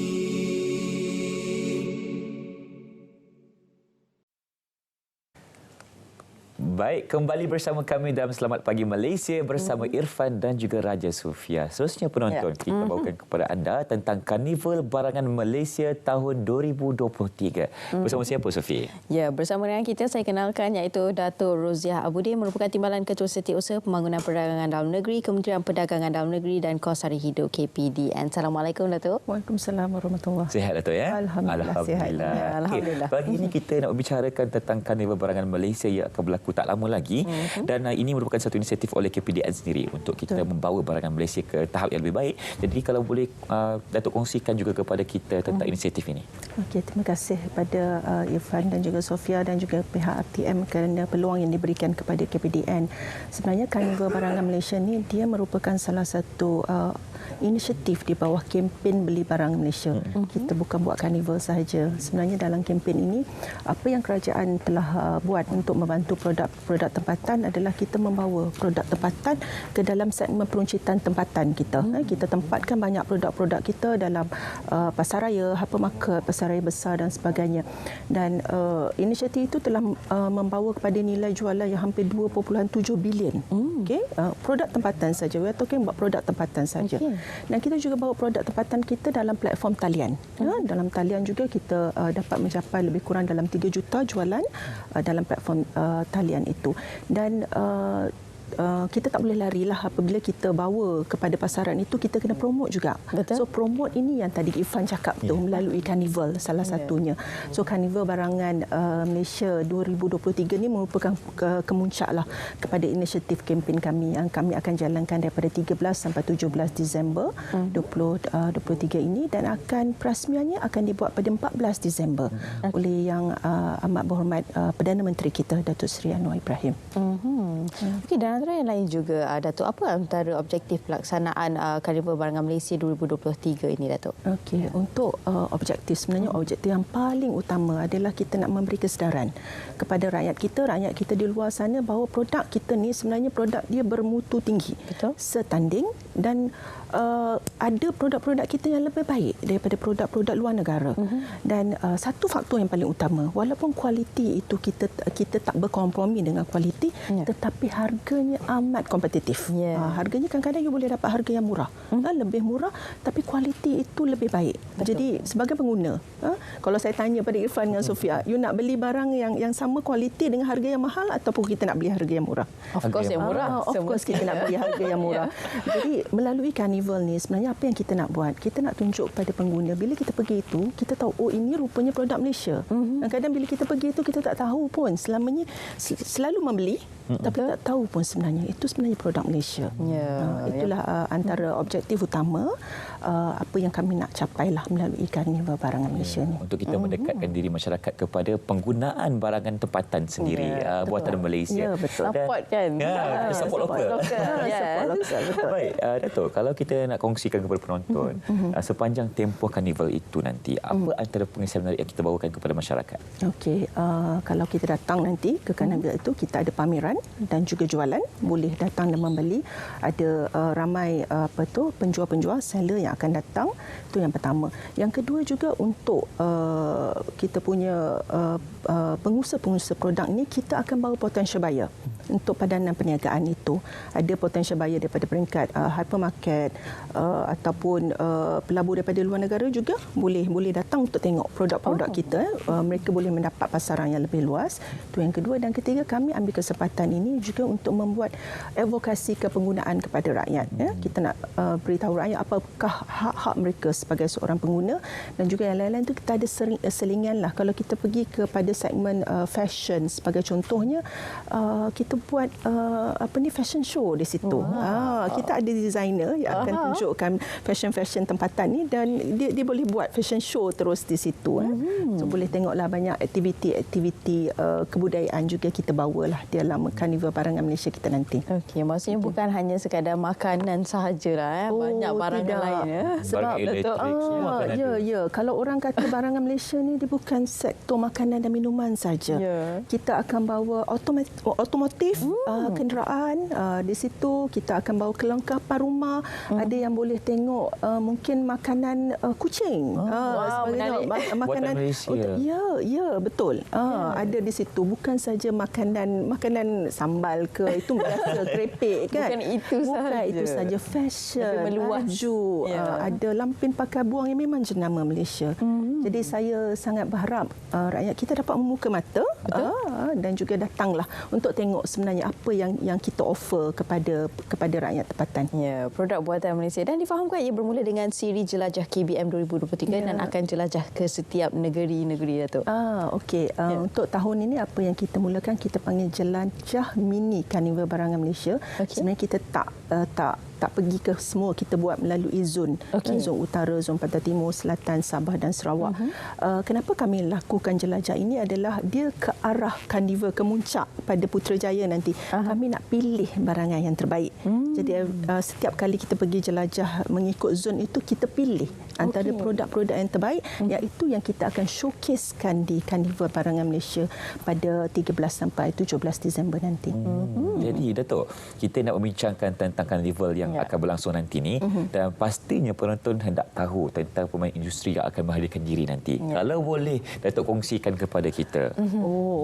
Contohnya kalau automotif, pening dah Datuk. Banyak sangat kan? Automotif tu sebab kenapa saya tak nak cakap, bukannya tak nak cakap, sebab dia ramai. So kalau saya bagikan tak boleh nak sebut semua. Tapi kalau automotif tu macam Irfan tahulah, kita ada Pro2, kita ada Modernas. Iaitu saya rasa goes without saying lah. Untuk yang Malaysia yang lain-lain tu sangat banyak. So datanglah, dan kita ada jenama-jenama franchise makanan segera, restoran makanan segera dan sebagainya akan hadir menyokong Karnival kami ini nanti. Jadi dia akan mencakupi segala aspek kehidupan lah ya. Dari automotif, makanan, perabot, pakaian, penerbitan dan keperluan rumah, semua akan ada. Ya, betul. Inilah masa untuk kita nak support lah lokal kan. Bila lagi masanya kan. Jadi antara yang lain juga Datuk kan, bila kita cakap tentang trend sekarang selepas pandemik COVID-19, mungkin ramai yang kurang kuasa membeli, itu lebih agak kuranglah trendnya kan. Jadi ini sebenarnya merupakan satu platform yang baiklah, di mana kita dapat, dalam masa yang sama kita dapat membantu pertumbuhan ekonomi negara. Masa yang sama juga kuasa membeli itu akan lebih meningkat juga, Datuk. Betul. Tadi Sofia sebut selepas daripada pandemik COVID-19, pada masa itu mungkin kuasa beli rakyat itu kurang, tapi kita tengok kuasa beli ini semakin meningkat dengan ekonomi yang telah dapat dijana oleh kerajaan. Itu kuasa beli itu semakin meningkat, dan apa yang kita tawarkan ini sebenarnya macam saya nyatakan tadi, pada harga yang kompetitif. Boleh berpadanan dengan poket kita lah sebenarnya.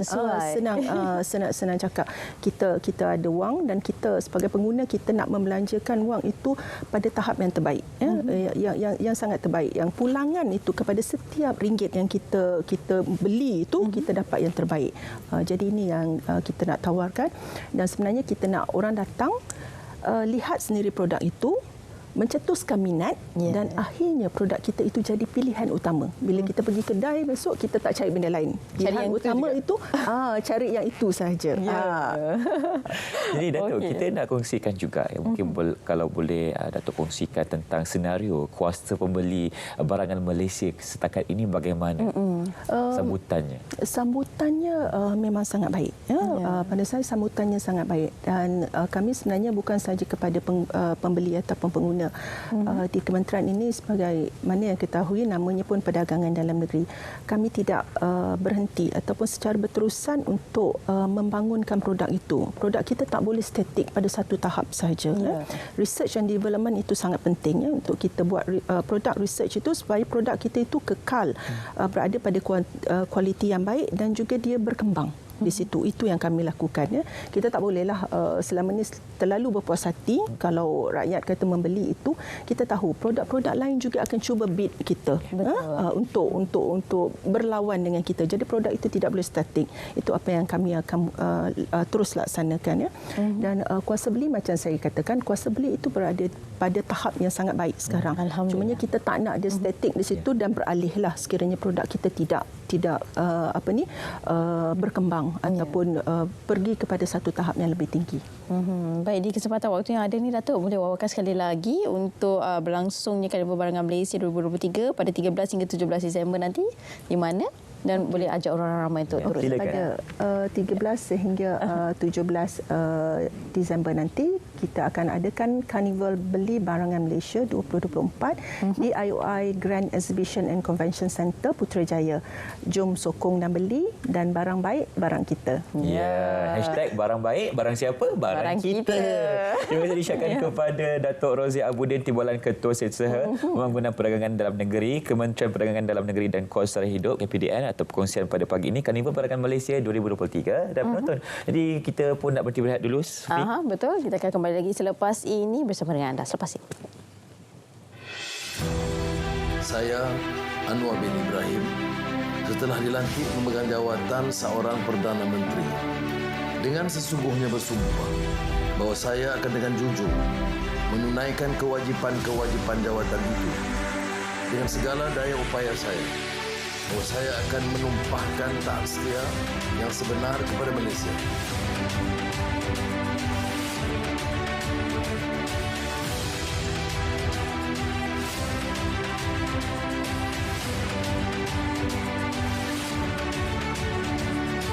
Ekonomi madani turut meletakkan 7 penanda aras sebagai sasaran jangka sederhana yang mahu dicapai sebelum 10 tahun.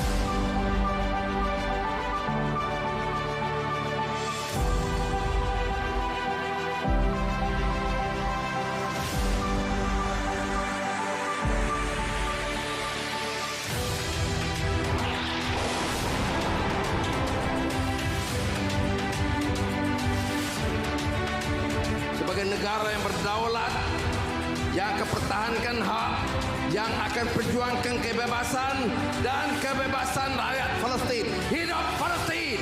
Dengan mandat yang ada, tahun ini kita akan mula dengan lebih tegas dan lebih jelas untuk membangunkan ekonomi negara dan keras menghadapi tangan dan rintangan.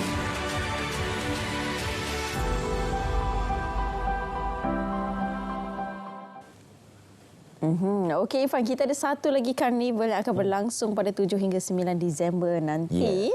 Dan iaitu berkenaan dengan Karnival Hari Penjaja dan Peniaga Kecil Peringkat Kebangsaan tahun 2023. Dan kita bersama dengan Tuan Azul Alias, Setiausaha Bahagian-Bahagian Pembangunan Koperasi Penjaja dan Peniaga Kecil, Kementerian Pembangunan Usahawan dan Koperasi. Assalamualaikum Tuan, apa khabar? Assalamualaikum warahmatullahi wabarakatuh. Terima kasih kita bincangkan dua karnival. Kalau tadi Karnival Barangan Malaysia, sekarang ini Karnival Hari Penjaja dan Peniaga Kecil Peringkat Kebangsaan tahun 2023. Dan kalau kita nak kongsikan kepada penonton, apakah antara tujuan utama karnival ini diadakan, Tuan? Okey, terima kasih Irfan dan Raja Safia.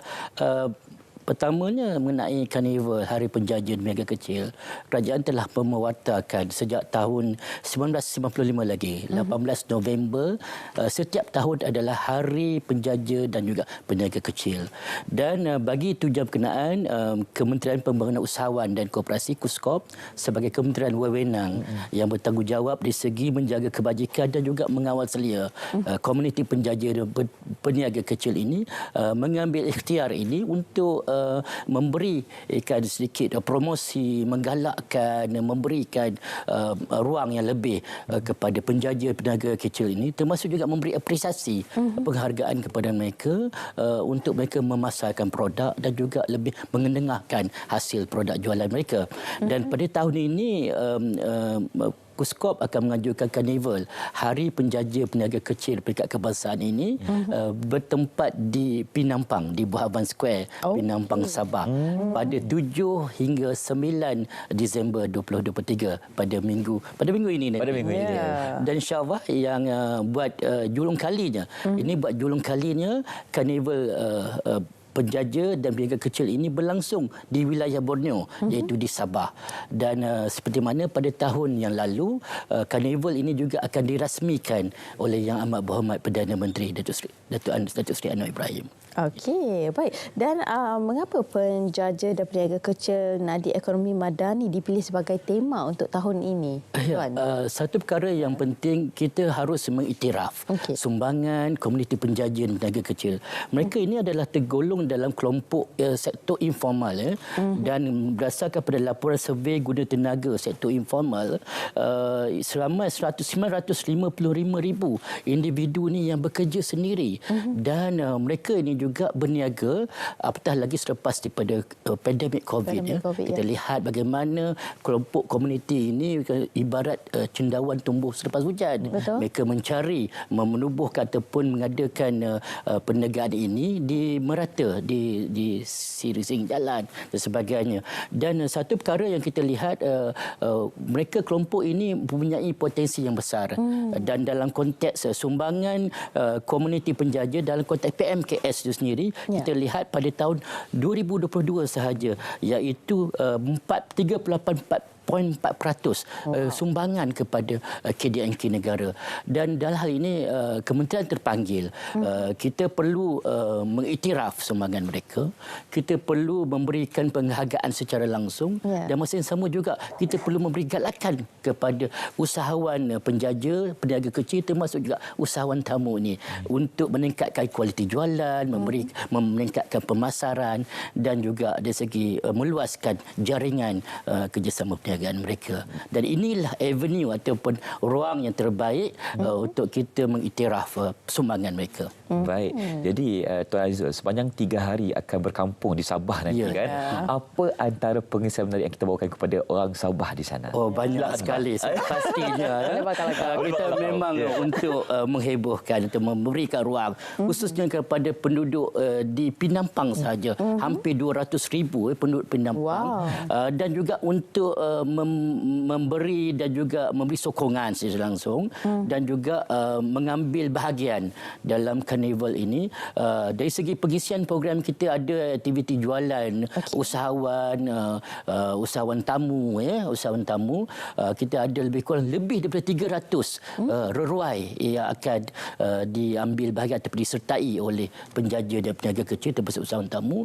Kita juga ada reruai agensi-agensi kerajaan yang terlibat dalam ekosistem keusahawanan, baik daripada agensi kerajaan negeri, begitu juga di peringkat kebangsaan ataupun persekutuan. Kita juga akan mengadakan berapa siri pocket talks ataupun bicara peningkatan keusahawanan, pembiayaan dan sebagainya. Kita ada sesi pengenalan mengenai onboarding My Mall for example. Bagaimana penjaja kita boleh memasarkan produk-produk jualan mereka di talian kita melalui platform di bawah kementerian My Mall. Ini semuanya akan dikongsikan di sana. Selain daripada itu juga di pihak kementerian juga kita juga mengaturkan program ini untuk mencakupi pelbagai peringkat umur, baik dari kanak-kanaknya, kita ada program bersama-sama dengan agensi Bank Rakyat. Kita ada dengan usahawan belianya, kita ada peringkat remajanya dan juga termasuk juga kepada peringkat usahawan yang secara informal dan juga formal. Tuan, sebelum kita teruskan, Ifan nak tanya jugalah ya. Kalau 3 hari di sana nanti, adakah peniaga-peniaganya lokal di Sabah ataupun kita bawakan juga peniaga dari Semenanjung ke sana? Ya, sebenarnya memanglah hasratnya program ini adalah menggabungkan penyertaan daripada usahawan penjaja peniaga kecil daripada Semenanjung dan juga Sabah. Dan dalam hal ini juga kita mendapat pengesahan. Ada juga penyertaan hampir 140 orang yang akan hadir pada hari 7 hingga 9 hari bulan. Dan semestinya lah program ini kita memberi ruang yang lebih besar lagi kepada komuniti dan juga penjaja, khususnya penjaja tempatan di Sabah. Okey, apa lagi antara bentuk program yang diadakan bagi menghebahkan sambutan karnival ini? Ya, terima kasih soalan. Soalan ini sebenarnya kita telah pun mengadakan Road to HPPK. Dalam konteks ini kita telah mengadakan mini karnival Hari Penjaja peniaga kecil di Tagi Nambur, Kota Belud pada September yang lalu. Kita juga telah mengadakan 8 siri program pemantapan penjaja dan juga peniaga kecil. Antara lain program-program ini adalah untuk kita mencungkil ataupun kita nak melihat potensi di kalangan usahawan, penjaja peniaga kecil yang berjaya yang boleh meningkatkan potensi jualan mereka. Dan daripada program-program ini kita sebenarnya kumpulkan dan kita kenal pasti di kalangan mereka yang berpotensi untuk kita ketengahkan, termasuk juga untuk mereka meningkatkan kapasiti mereka, termasuk juga di segi akses pada pembiayaan dan untuk pada hari 7 hari bulan nanti akan diberikan penghargaan dan juga anugerah kepada 20 peniaga dan juga penjaja kecil seluruh negara yang berjaya merekodkan hasil jualan yang lebih daripada 300,000 ke atas setahun. Jadi ini adalah satu daripada testimoni. Seperti mana saya sebutkan, kita juga selain daripada program ini untuk kepada penghargaan juga kita juga mengiktiraf kepada pencapaian mereka dan juga kita nak menggalakkan lebih ramai lagi penjaja dan peniaga kecil ini untuk meningkatkan potensi jualan mereka dengan bantuan daripada agensi kerajaan negeri maupun juga persekutuan. Ya, jadi Tuan, apa mungkin perancangan kementerian sendiri untuk kita membantu untuk menjana pendapatan ekonomi peniaga dan penjaja kecil ini, khususnya untuk kita melahirkan lebih banyak usahawan di negara kita? Ya, betul. Dalam hal ini sebenarnya di pihak kementerian kita committed menerusi agensi-agensi di bawah kementerian, sebagai contohnya Institut Keusahawanan Negara ISKAN, menerusi gabungan penjaja peserta kecil, menerusi program-program pemantapan penjaja. Kita nak mengarah ke arah ekonomi baharu ya sebagai contohnya, dan kita lihat perlu diperkasakan di segi penyertaan, pelibatan komuniti penjaja ini dalam konteks perniagaan yang dahulunya bersifat tradisional, sekarang ini ke arah bentuk pendigitalan. Itulah antara lain yang kita lihat, kita cuba rangkumkan, termasuk juga dalam pengisian program ini adalah mengenai perlunya dan juga signifikannya penyertaan mereka dalam onboarding, program onboarding My Mall sebagai contoh, platform pemasaran secara digital. Dan inilah perkara-perkara yang sebenarnya kita berhasrat untuk terus mendapatkan penyertaan sokongan daripada komuniti penjaja itu sendiri. Pada masa sama juga kita nak menggalakkan komuniti penjaja yang bersifat sektor informal ini mendaftarkan perniagaan mereka. Kerana apabila mereka mendaftarkan perniagaan mereka, maka akan lebih banyak lagi program-program bantuan dari segi pembangunan, capacity building, begitu juga pembiayaan yang boleh diakses oleh komuniti penjaja ini. Jadi kita faham agak sukar kerana mereka ini banyak yang berniaga ini bersifat sementara, ada yang on off dan sebagainya. Tetapi kita percaya, kita faham bahawanya sokongan, dukungan daripada kementerian, kita dah membangunkan pelan pemformulan usahawan informal dan kita berhasrat untuk memastikan sebaik mungkin, sebanyak mungkin kelompok ini mendaftarkan secara sukarela. Ya, betul. Sekiranya mendaftarkan perniagaan anda, banyak kelebihan sebenarnya. Betul. Kan? Mereka akan dapat dari segi perlindungan perkeso sebagai contohnya. Dan apabila kerajaan nak memperkenalkan subsidi bersasar, saya percaya dari segi komuniti penjaja, mereka yang dah mendaftarkan perniagaan mereka akan diberi keutamaan ataupun mendapat akses secara langsung. Baik. Jadi terima kasih kami ucapkan kepada Tuan Azizul Alias merupakan setiausaha bahagian bangunan koperasi penjaja dan peniaga kecil Kementerian Pembangunan Usahawan dan Koperasi. Terima kasih kepada terima kasih. Terima kasih. InsyaAllah kita doakan program ini berjalan lancar. Okey, terima kasih banyak. 3 hari je lagi. 3 hari di Penampang Kota Kinabalu Sabah. Ya, kita menjemput semua untuk turut serta. Sampaikan salam kami. Ya, boleh Pak. Boleh Pak kalau Terima kasih. Baik, Sophie, nampaknya kita sudah pun berada di penghujung rancangan pada pagi ini. Kita bersiaran bermula jam 8 pagi hingga 10 pagi. Banyak pengisian yang kita berikan kepada anda, khususnya kepada agensi-agensi kerajaan yang telah pun membuat liputan pada pagi ini. Ya, betul. Dan insyaAllah kita akan berjumpa lagi esok bersama dengan rakan-rakan hos yang lain. Nampaknya sampai di sini saja. Sekian daripada saya, Raja Sufia Rajari. Dan saya Irfan Syamil Sutra. Dari sungai ke segara, Palestin pasti merdeka. InsyaAllah kita jumpa lagi. Assalamualaikum dan salam Malaysia Madani. Bye. Dirimu bagai bulan terangi malamku, senantiasa ada curahkan sinarmu. Dan bila ada engkau di sampingku, biasan pelangi imaji terhayalku di dalam mimpi. Biarkanlah derita menjadi cerita, meleraikan luka, tak terbayang pesona di jiwa, terlarut asmara. Dan bila mata mula bertentang mata, jiwa rasa gelora. Adakah ini semua yang